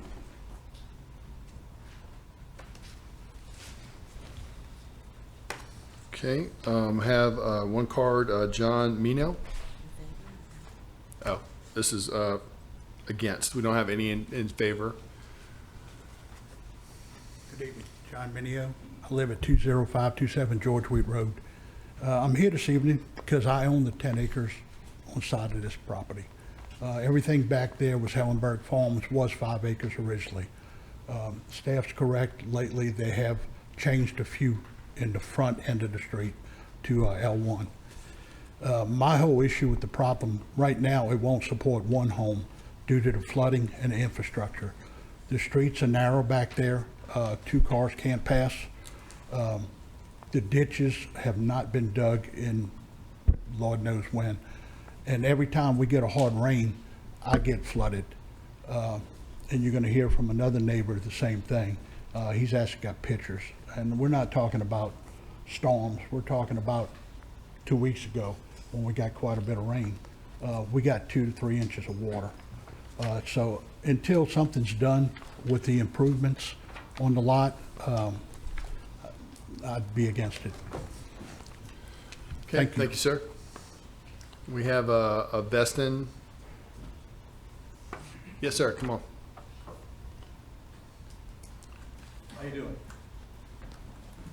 I have pictures of this also, if I want to show some pictures. Okay. This lot, this property here, I've lived next to it 63 years. It floods so bad back there that I have, I'm gonna say my property is about 225 foot wide, maybe, okay. I got about 80 foot of water by 200 something from his property on mine. Then when it gets to down to the end on 4th, it doesn't go over, it just floods 4th. I got pictures here to show y'all so y'all can see it. Yes, ma'am. And I have them numbered on the back, and you'll see that last year, well,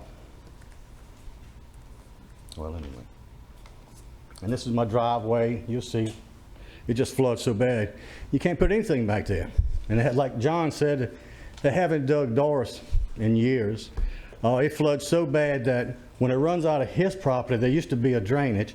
It's got to go about 40 foot north to hit a culvert, then switch over on Doris, then run back down. So it doesn't do that. It runs out of his property and runs down about 300 or 400 feet, then starts going over the road. It just fills it all in. And you see the pictures. Now, I don't have pictures of Doris, but I got pictures of my driveway and 4th Avenue. I don't say you can put anything back there. Okay.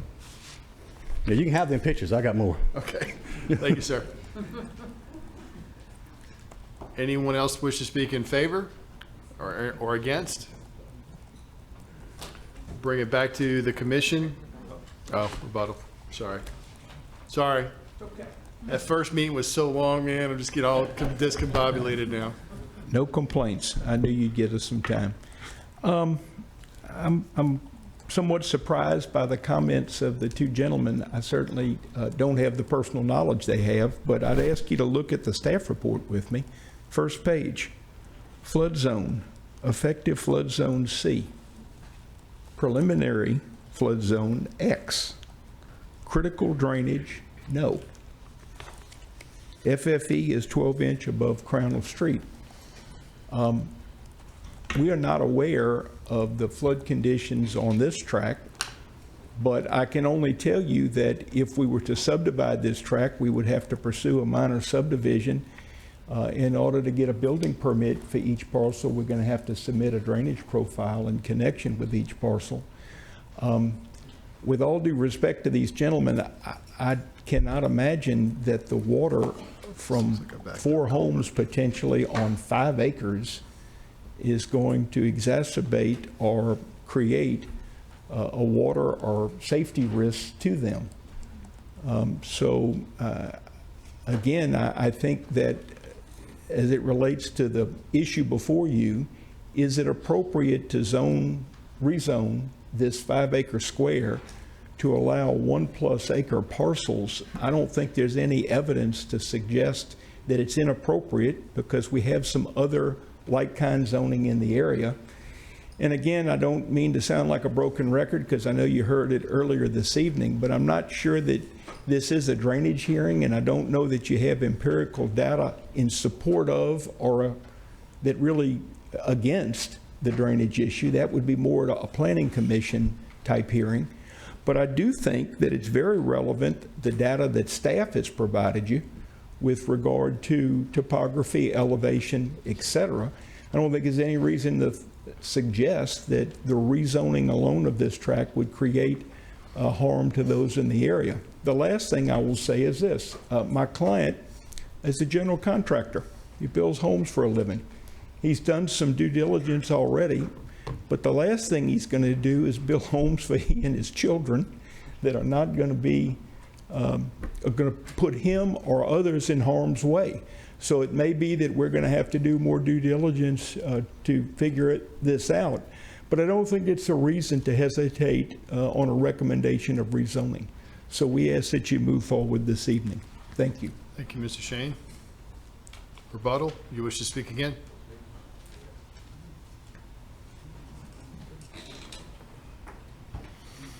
Yes, sir. I'm sure it's well documented, the drainage problem in the area. They've actually come out and tried reverting the water from the natural flow down Doors across 4th Street. That hasn't worked. It still floods.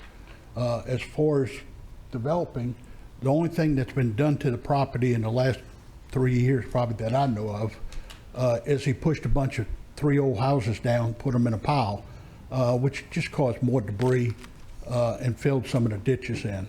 And all we're asking for is to do a study on the drainage, to correct the drainage problem before we go any further, and allow them to go from 1 home to 4 homes, which will create much more of a problem. One of the neighbors on here, she can't even, lives across the street from him.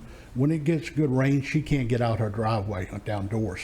She has to park her car on that's 4th and Doors and walk out with boots on to get in her car to go to work.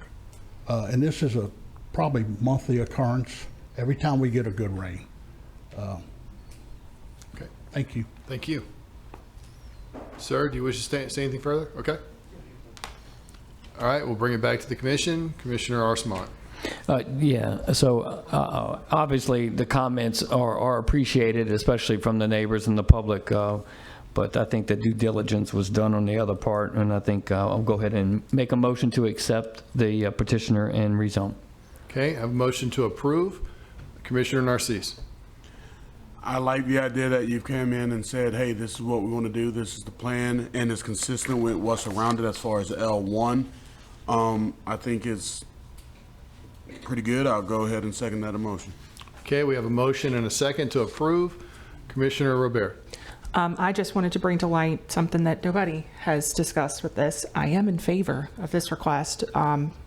This property is just southwest of an area of special concern. So the parish is very well aware of the drainage issues in Hellenberg, Red Gap Acres, all those, letter and numbered streets in that area right off of between 59 and Harrison. And this is notably out of that area of special concern. This property on the critical drainage area of special concern map is kind of an anomaly in that area.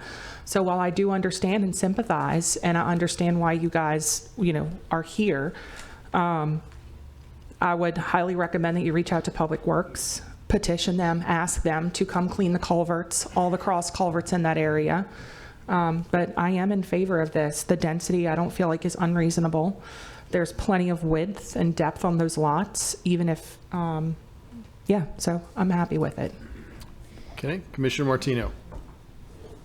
Yeah, one note further, I'm also in favor. I don't feel like the density is extreme, but to the neighbors' points, and Mr. Shane brought up, in the planning and the development stage of this, and I know they're talking, but for general public's knowledge, all of the issues with culvert sizes, drainage plats, and surveys, that's certainly something that staff, engineers will all do their due diligence to review. As far as the zoning, I feel like this is appropriate, and those are just my comments. Okay. Commissioner Seeger.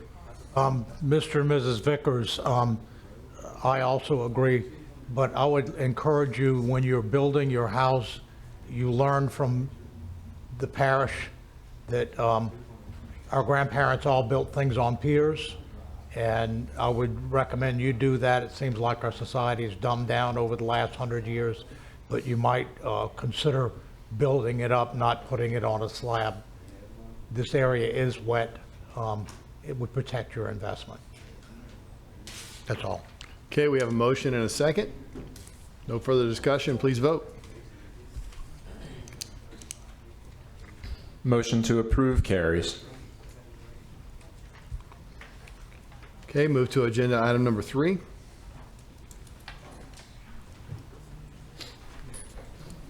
Item number 3 is case number 2024-4094-ZC. Existing zoning is L1 Large Lot Residential District. Proposed zoning is ED1 Primary Education District. Property is located on the east side of Airport Road across from Hard Hat Drive in Covington, Ward 3, District 2. Property size is 26.28 acres. Petitioner is Jones Fussell LLP, Jeffrey Shane. The owner is the Sisters of the Society of St. Teresa of Jesus, and the council district is 2. Staff?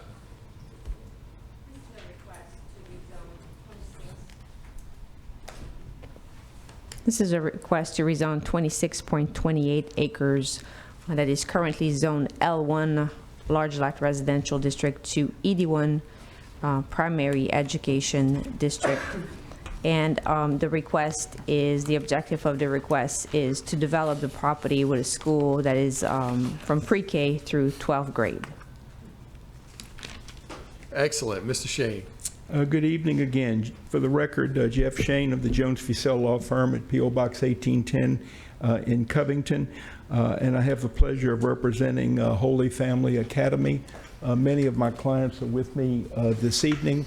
And we would like to tell you our story and hope to relocate our school campus from downtown Covington, currently located at Jefferson and 23rd Avenue, to this 26.28 acre tract off of Airport Road. A couple of points that I'd like to make. With all due respect to the zoning staff report, the property has historically been used in an institutional manner. And although I realize as a result of the adoption of the new UDC, it has been, I guess, assigned an L1 zone, I would suggest to you that if you're familiar with the property, it is in fact currently and has a long history of being used by the Teresian Sisters as a religious educational retreat facility. The point I make is not to differ with staff, but to make sure that you understand that the use that we seek this evening, EDU, being institutional, I think is consistent with the character of the use that has been very long-standing at this location. Now, granted, the use that we suggest will certainly be different than the current use. And in fact, in that regard, if you take a look at the staff report, the last page, you will see the proposed resub or minor subdivision of the tract, which shows our 26.28 acres. The 8.5 acres to the south or lower side where the Teresian Sisters will continue to own and operate their facility. And that's where most of the structures are. If you'll also look at our site plan, which I believe is your next to last page in your packet, you can see that this depicts the 28 plus acres, 26 plus acres, and it shows that we intend to bring in 3 modular buildings. It shows that we have more than enough space for ample parking. What's incredible about this tract, it's a beautiful wooded tract for the most part.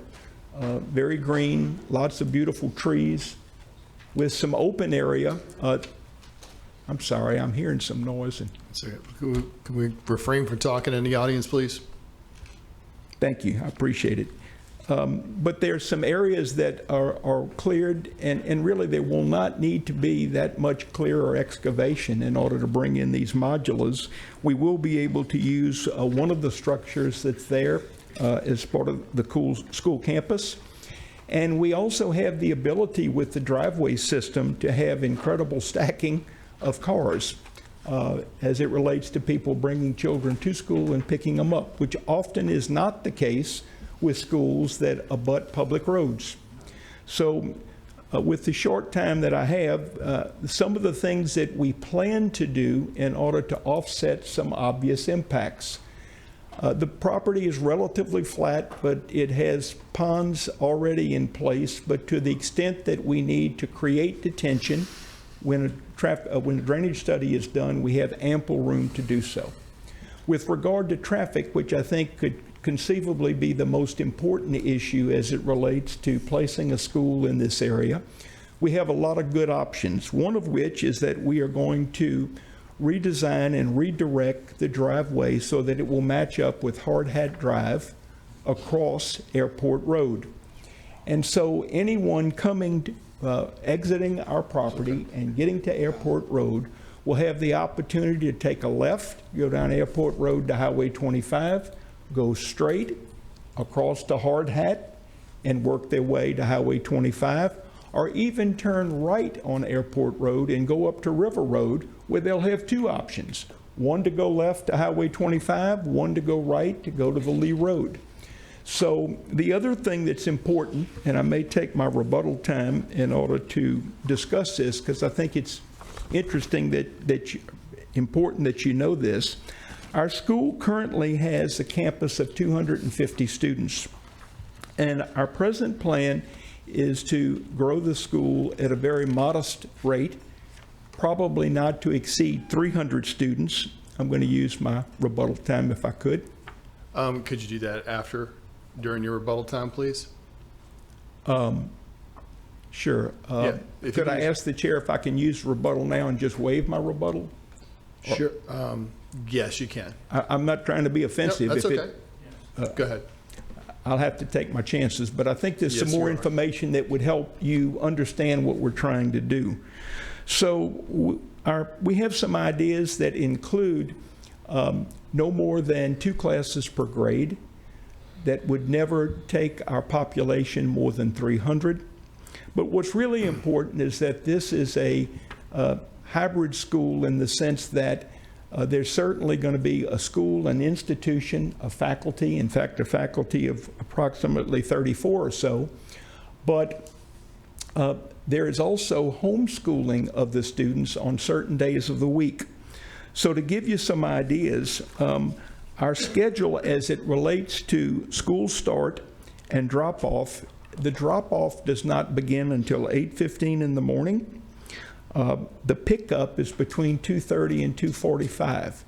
We did that to try to avoid the brunt of the morning peak and the afternoon peak. It's also interesting to note that although we will have students on campus all day, Monday, Tuesday, Thursday, K through 12, we have no students on campus on Friday. And on Wednesday, we only have our senior school students on campus, and that is from morning until 12:30. So again, it's not the classic profile of one might expect. We believe that this will be a good location for a private school, but that has a mission that includes integration of both education and religious opportunity, and also will provide an environment that will enrich the learning experience because of not only nature itself, but the amenities that this property will provide for the families and students that will be attending the school and getting their education. Last but not least, Councilman Larry Rolling is councilman in this district. He took a great interest in this case from the get-go, and in fact asked us to convene a community meeting, which we held last week. Some of the residents in the area that joined us last Tuesday are with us this evening. We felt that we had a good and open discussion, particularly about things like our census, the access point, drainage, and other things that presumably would be very important to them. And we pledge to them, as we will again reaffirm tonight, that we look at tonight as being the first of numerous public hearings, not necessarily all before the Zoning Commission, but we understand that this is a process. And to the extent that the development of this property and the conversion of use to a school produces impacts, we're going to have to study those impacts and present plans. Thank you. Thank you for your time. Okay, so we have approximately 20 cards here that wish to speak or wish to recognize in favor, but only one wishes to speak. Miss Ellen Ajee. I hope I got your last name right. Close enough.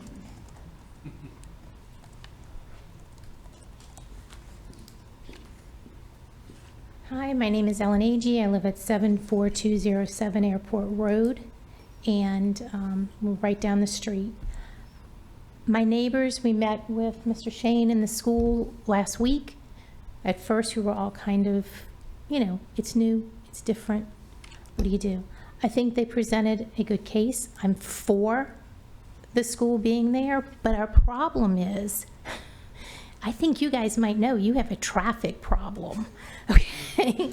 So what do? You sit up here and you have zoning change and the Planning Commission, you look at subdivisions and yeah, they're all really good, but nothing's solving the traffic problem until somebody gets killed.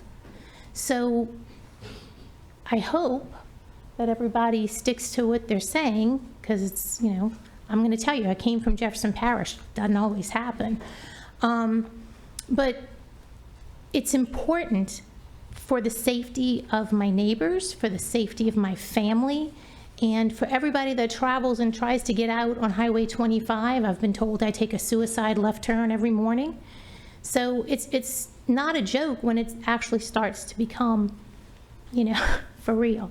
So I don't know if you can do something conditioned upon the approval of a traffic plan or whatever, but that's it. I think a school in the neighborhood is great.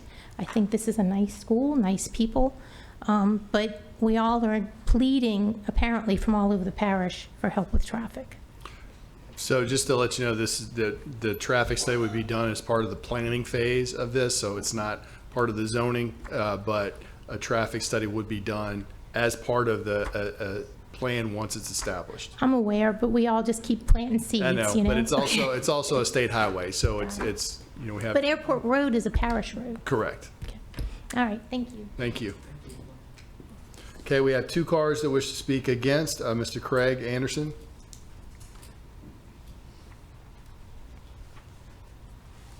Folks, I don't mean to offend you in any way, but I have a couple of simple Simon internet-type maps just to show the relationship between the project area and the rest of the parish. Is that okay if I distribute them? Absolutely. There you go, 14 of them. Thank you. So I'm going to introduce myself. My name is Craig Anderson. I've lived in the parish for 8 years. 74277 Airport Road is my address. Very happy to be here tonight. And I have nothing but good things to say about the people who are asking for the zoning change. I know some of them. I go to church with some of them. They have a great goal, and I really, really like the concept. My issue comes in, is this the area that can safely handle the project that's being discussed? So we're going to wait for the last two gentlemen to get their little simple Simon maps. What I'm showing here on the first map, it's a very, very broad overview of the intersection of Ronald Reagan Highway and Collins Boulevard. I call this the gauntlet. I run this every morning, just about at 7 in the morning. And whenever Covington High School, let me back up for a minute. I got ahead of myself. The project area is about 1.25 miles northeast of this intersection. So if you look at the second map, you'll see there's a line that goes due north, a street that goes due north, which is Airport Road. At the bottom of it is a small traffic circle, and then the traffic to the left of the traffic circle is Highway 25. So that's our frame of reference. So now we've got the intersection of Ronald Reagan Highway and the transition to Highway 25. The number of lanes changes at that intersection. It changes from 1 lane on the south side to 2 at the intersection. On the north side, it shrinks down from 2 to 1, as Highway 25 becomes 1 lane in each direction going north. Every morning at around 7 o'clock, there's a tremendous amount of traffic going to Covington High School, turning left at that intersection of Ronald Reagan and Highway 25. The cars back up from there, and there's a dedicated left turn lane. The cars back up beyond there, so people pull out to the right, and there's a traffic hazard that's created by that. As they proceed across the intersection, we enter a very populated area of commercial businesses. Walgreens, Taco Bell, PJ's Coffee Shop. There are about 8 or 10 different little places there. The street constricts again. Highway 25 constricts down to 1 lane. And when that happens, some people are pulling off on the side of the road and driving down the shoulder of the road illegally to try to avoid some of the congestion. What's typically famous is people will stop to pull into PJ's Coffee Shop. There is no protected left turn lane at that point. Drivers will typically pass them on the shoulder. A few feet further down, there's a Market Max gas station. The same thing happens. People will pull out around and go on the gravel, creating a traffic hazard. If you continue up further north on Highway 25, you'll come to Airport Road. On the left-hand side of the highway, which is the western side, there's another school, which is the Louisiana, the North Shore Key Academy. It was started in 2022 for young children with special needs. It's a great school.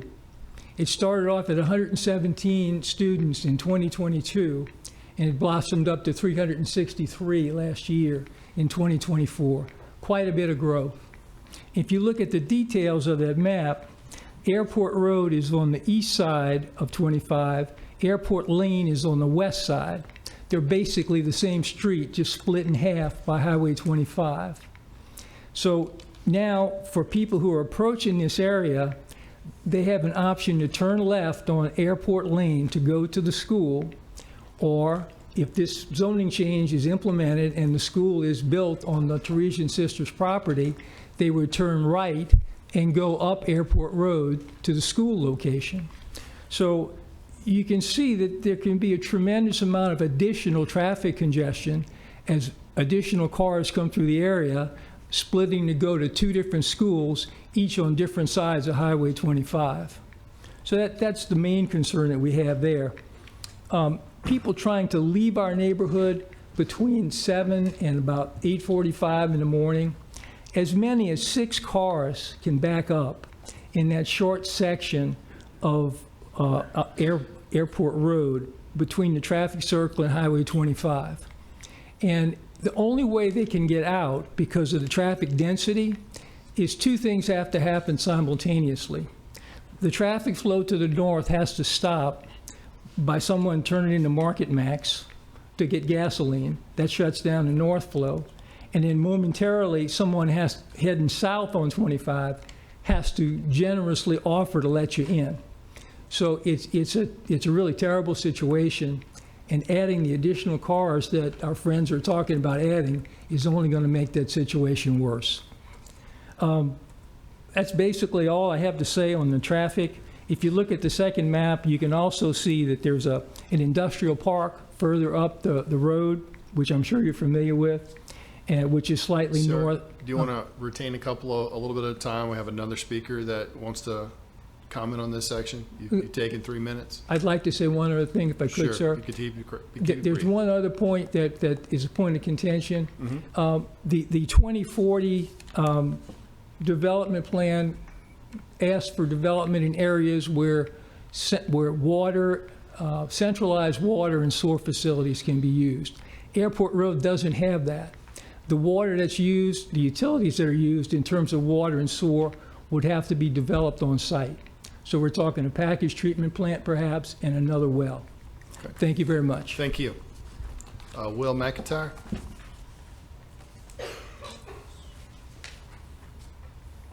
How y'all doing? Doing great. Will McIntyre. I live at 17487 Burns Road. It's right off of Airport Road. It's a private drive. I'm not sure why it's named Burns Road, but it is. I'm about a few hundred yards on the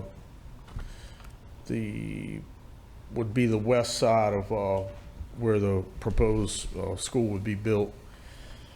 So I would just say Airport Road is not prepared to take this kind of traffic. It has enough traffic as it is. With the industrial park there, I was told that it's not a no-through truck route, which I believe it should be. At one time it was, but I've heard it is no longer.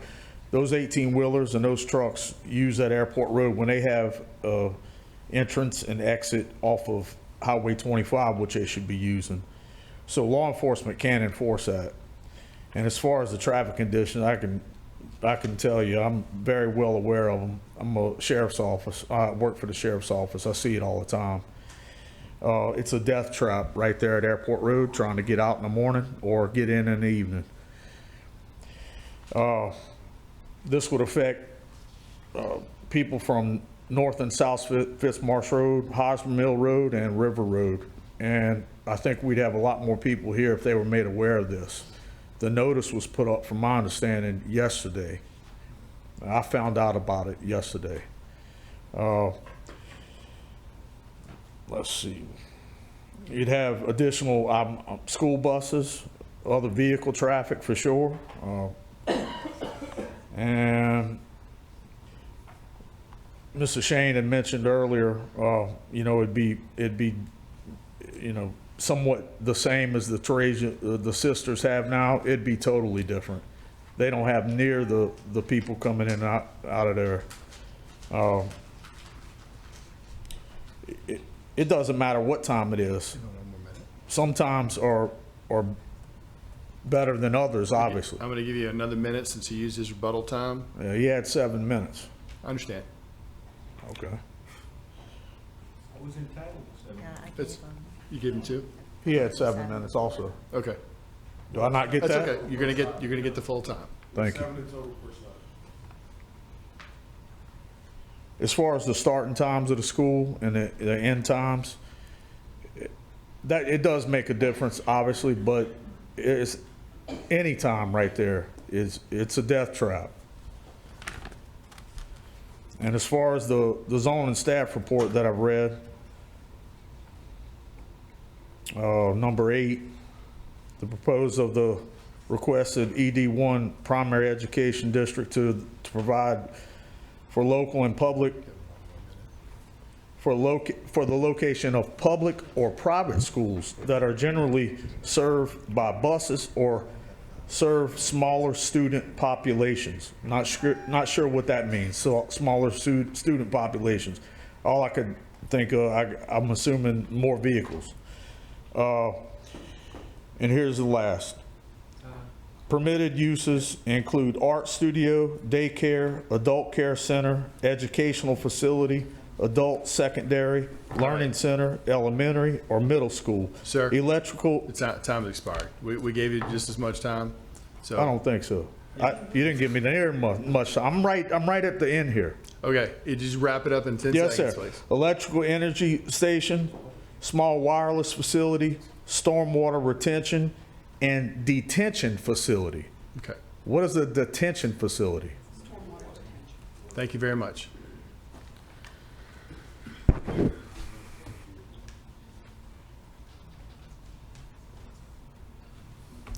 Mr. Shane, we're going to allot you additional 1 more minute just to give you the equal time. I appreciate the courtesy. Thank you.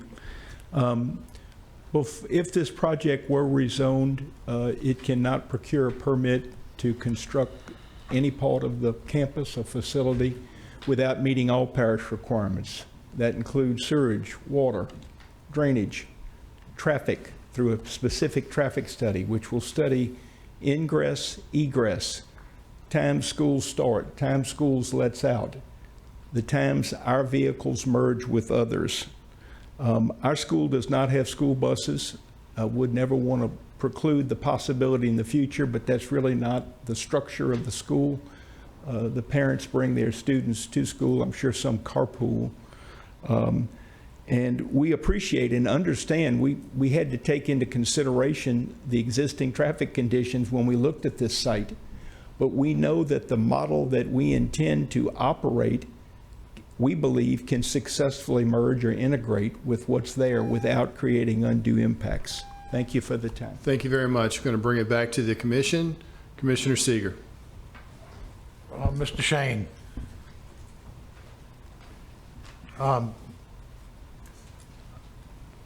I've forgotten what hours the school would be operating. Would you refresh my memory, please? Yes, sir.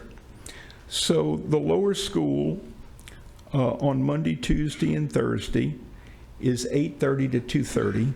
The designated drop times would be 8:15 to 8:30, and the pickups would be 2:30 to 2:45. Lower school would be K through 3 or 6? K through 6. The upper school, again, with a start time of 8:15 and a discharge of 2:45, take-ins between, drop-off between 8 and 8:15, and pickups between 2:45 and 3.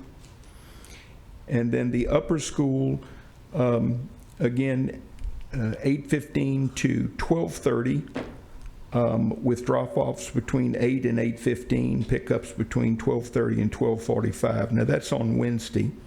That was the Wednesday schedule. So no school on Friday, school on Monday, Tuesday, Wednesday, Thursday. You have the abbreviated schedule. And we actually believe that our take-in time and our drop time is toward the end of peak. I'm not suggesting there aren't cars moving around in the morning at that time, but they're not at 7 a.m. or 7:30. And we have the ability also to control the exit routes of our families. And that's why I pointed out that we understand that our traffic study is going to need to tell us if mitigation's needed and to what extent we need to direct cars through those 4 routes I mentioned before. Airport South, Hard Hat, Airport North, which would give you the option of going River Road West or River Road East to Lee Road. I just subbed at Covington High. Their start time is 7:30, so you would be missing a lot of the traffic for Covington High, and their dismissal is about 2 o'clock, so you would not be adding to traffic that's already existing there. I'll move to approve. Okay, we have a motion to approve. Commissioner Robert. I have a lot. I'll be brief, but I really love this. I grew up in Covington Point, just south of this. I grew up going to the Abbey. My family, I was born and raised Catholic. I don't know much about Holy Family. My kids are in public schools in Abita. But I do know the significance of this site staying within the Teresians and the Archdiocese and what that means. This is literally my stomping grounds growing up. This is a gorgeous area. I love the plan, the open space. It's minimal impact. My daughter actually goes to summer camp at a former convent in Rosaryville in Ponchatoula. Okay. She goes, You gonna make a motion or? yes. Okay. I was going to second, but I just wanted to say I'm really glad to see something happening with this because I've seen what happened to Rosaryville after the convent shut down. They host camps over there over the summer. I did have a question. Do you guys have plans to do something like that over here? Because that is desperately needed in St. Tammany. Abbey's impossible to get into. So anyway, would like to second. That could be on the drawing board, but to be determined. Okay. Okay, we have a motion and a second. Commissioner Truxillo. Very nice plan. I agree with it. Okay, no further discussion. We have a motion and a second. Please vote. Motion to approve carries.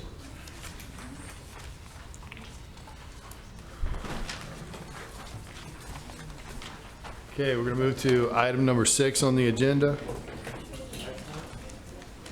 Give it a moment to clear the room.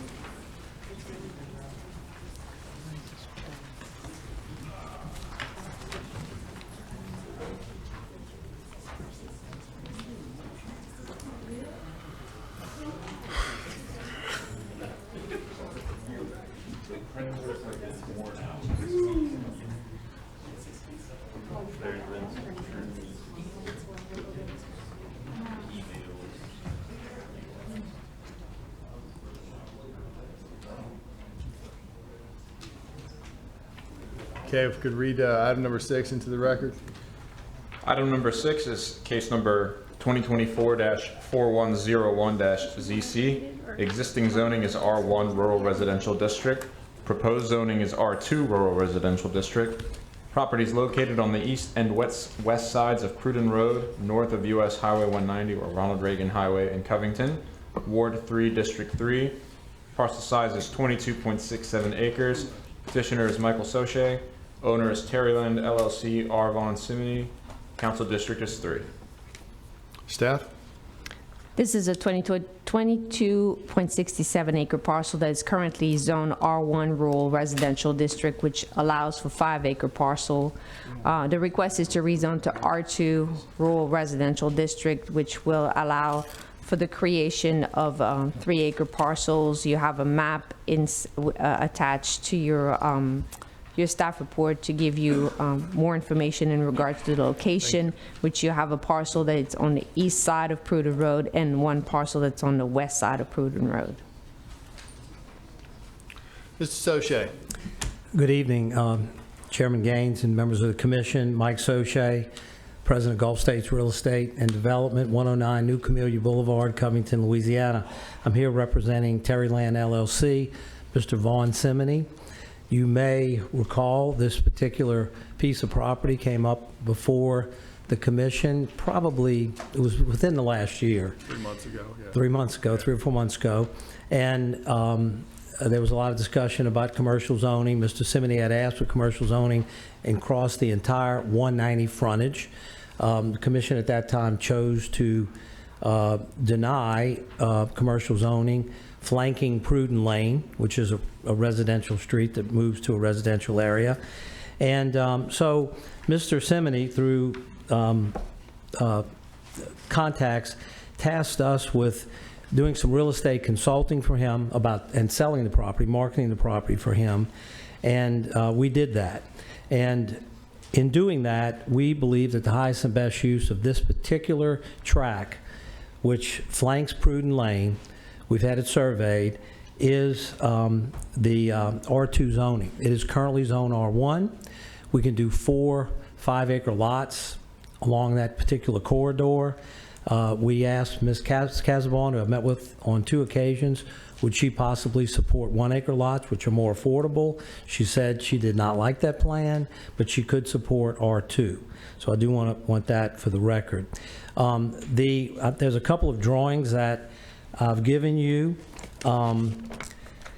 The first, figure 1, is a drawing that we had prepared that shows the previously zoned 8C2 tracks, and also the tracks 2A and 2B, which are just simply surveyed parcels of land right now. Those are the tracks in question for residential development.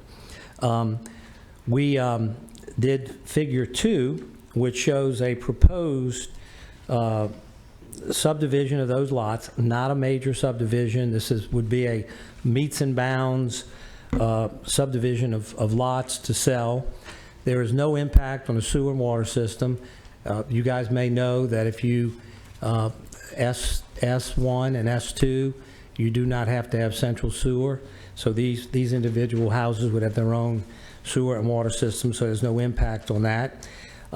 We believe that these lots, as shown, are more affordable and sellable and appealing than a 5-acre tract. I placed in your package something that I received the other day from the Home Builders Association that was mind-boggling to me.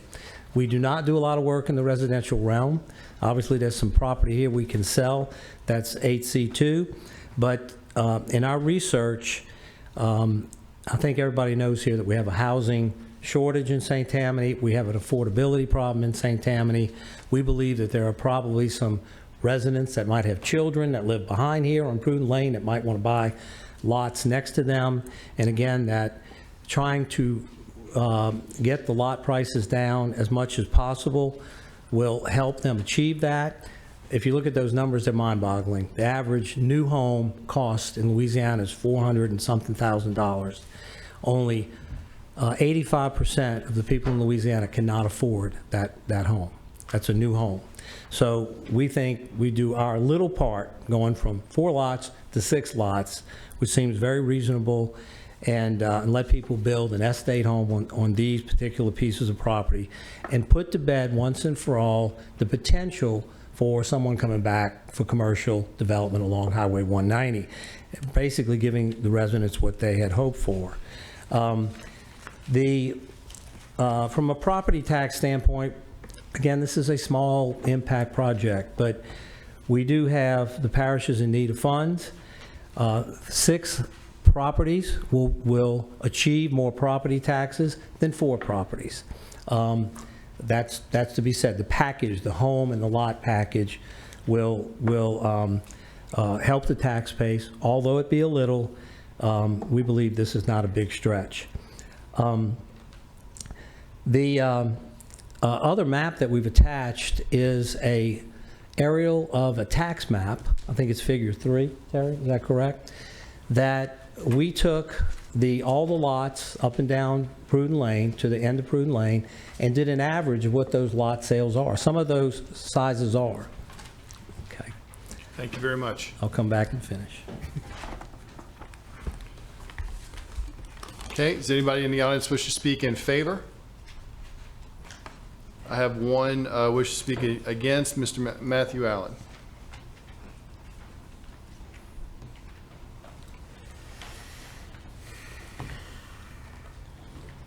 Thank you again, Chairman Gaines and Planning Commission members. First off, what was just handed out?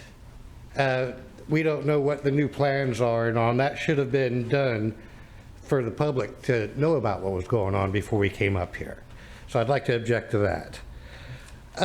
He's saying that this is the highest and best use, and I really appreciate their effort to tone it down.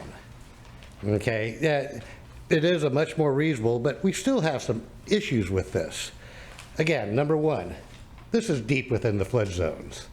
That water has gone over Highway 190 by a couple of feet in my lifetime, a few times. Pruden Road goes all the way under.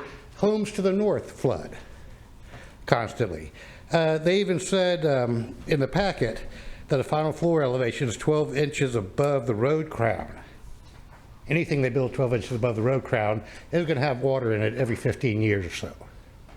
Okay, but this is more about urban creep. All right, it was all zoned the large lot.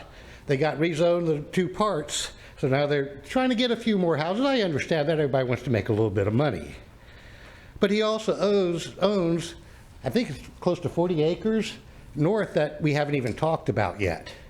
And rezoning this will give excuse to rezone that to maybe one higher level, or the same, and that's still putting more people in danger in flood zones. That's still affecting St. Tammany's flood insurance rates.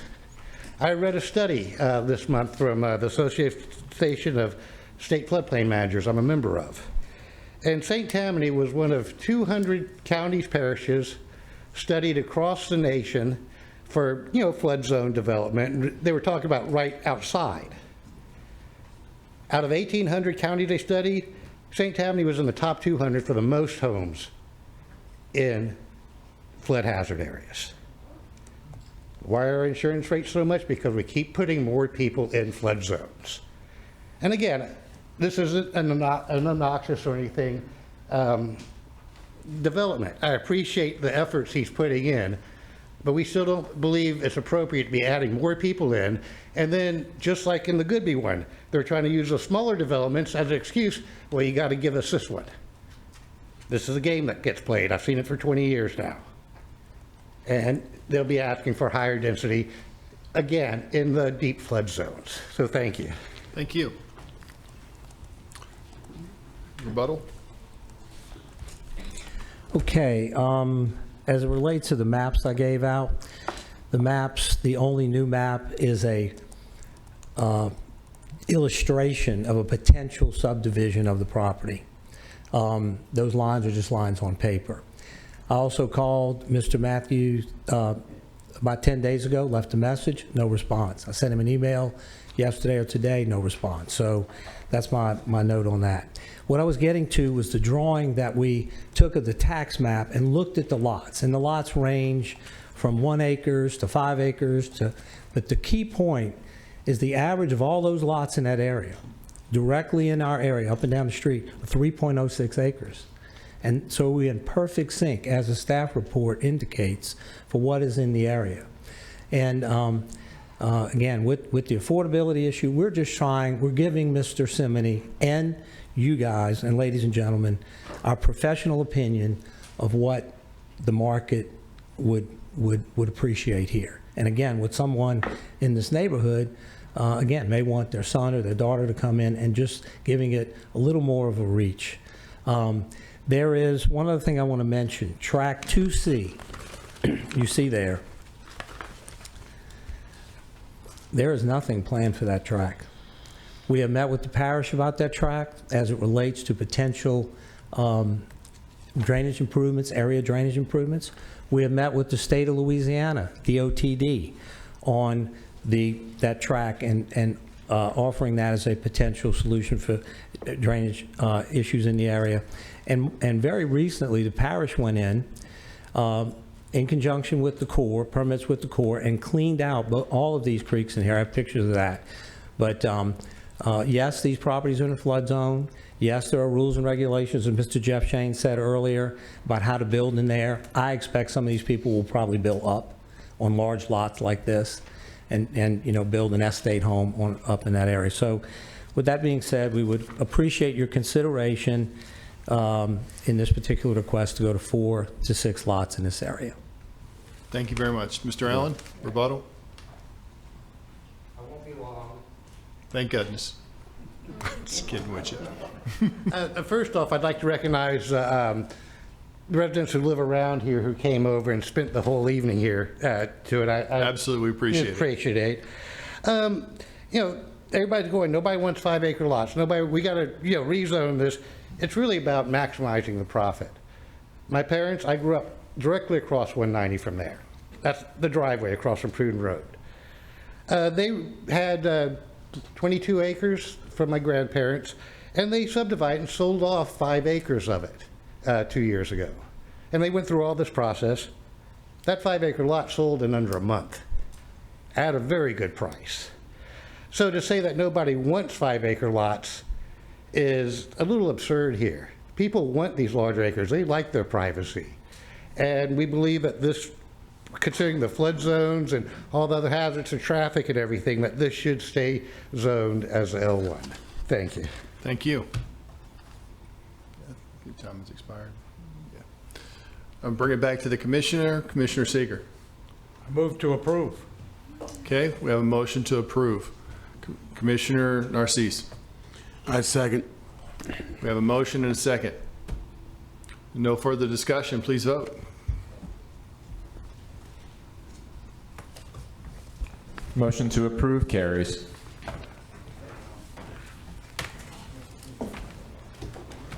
Any other business? Just want to remind everyone that the meeting in March is on March 5th, which is on Wednesday, the day after Mardi Gras. Do I have a motion to adjourn? Have a motion to adjourn.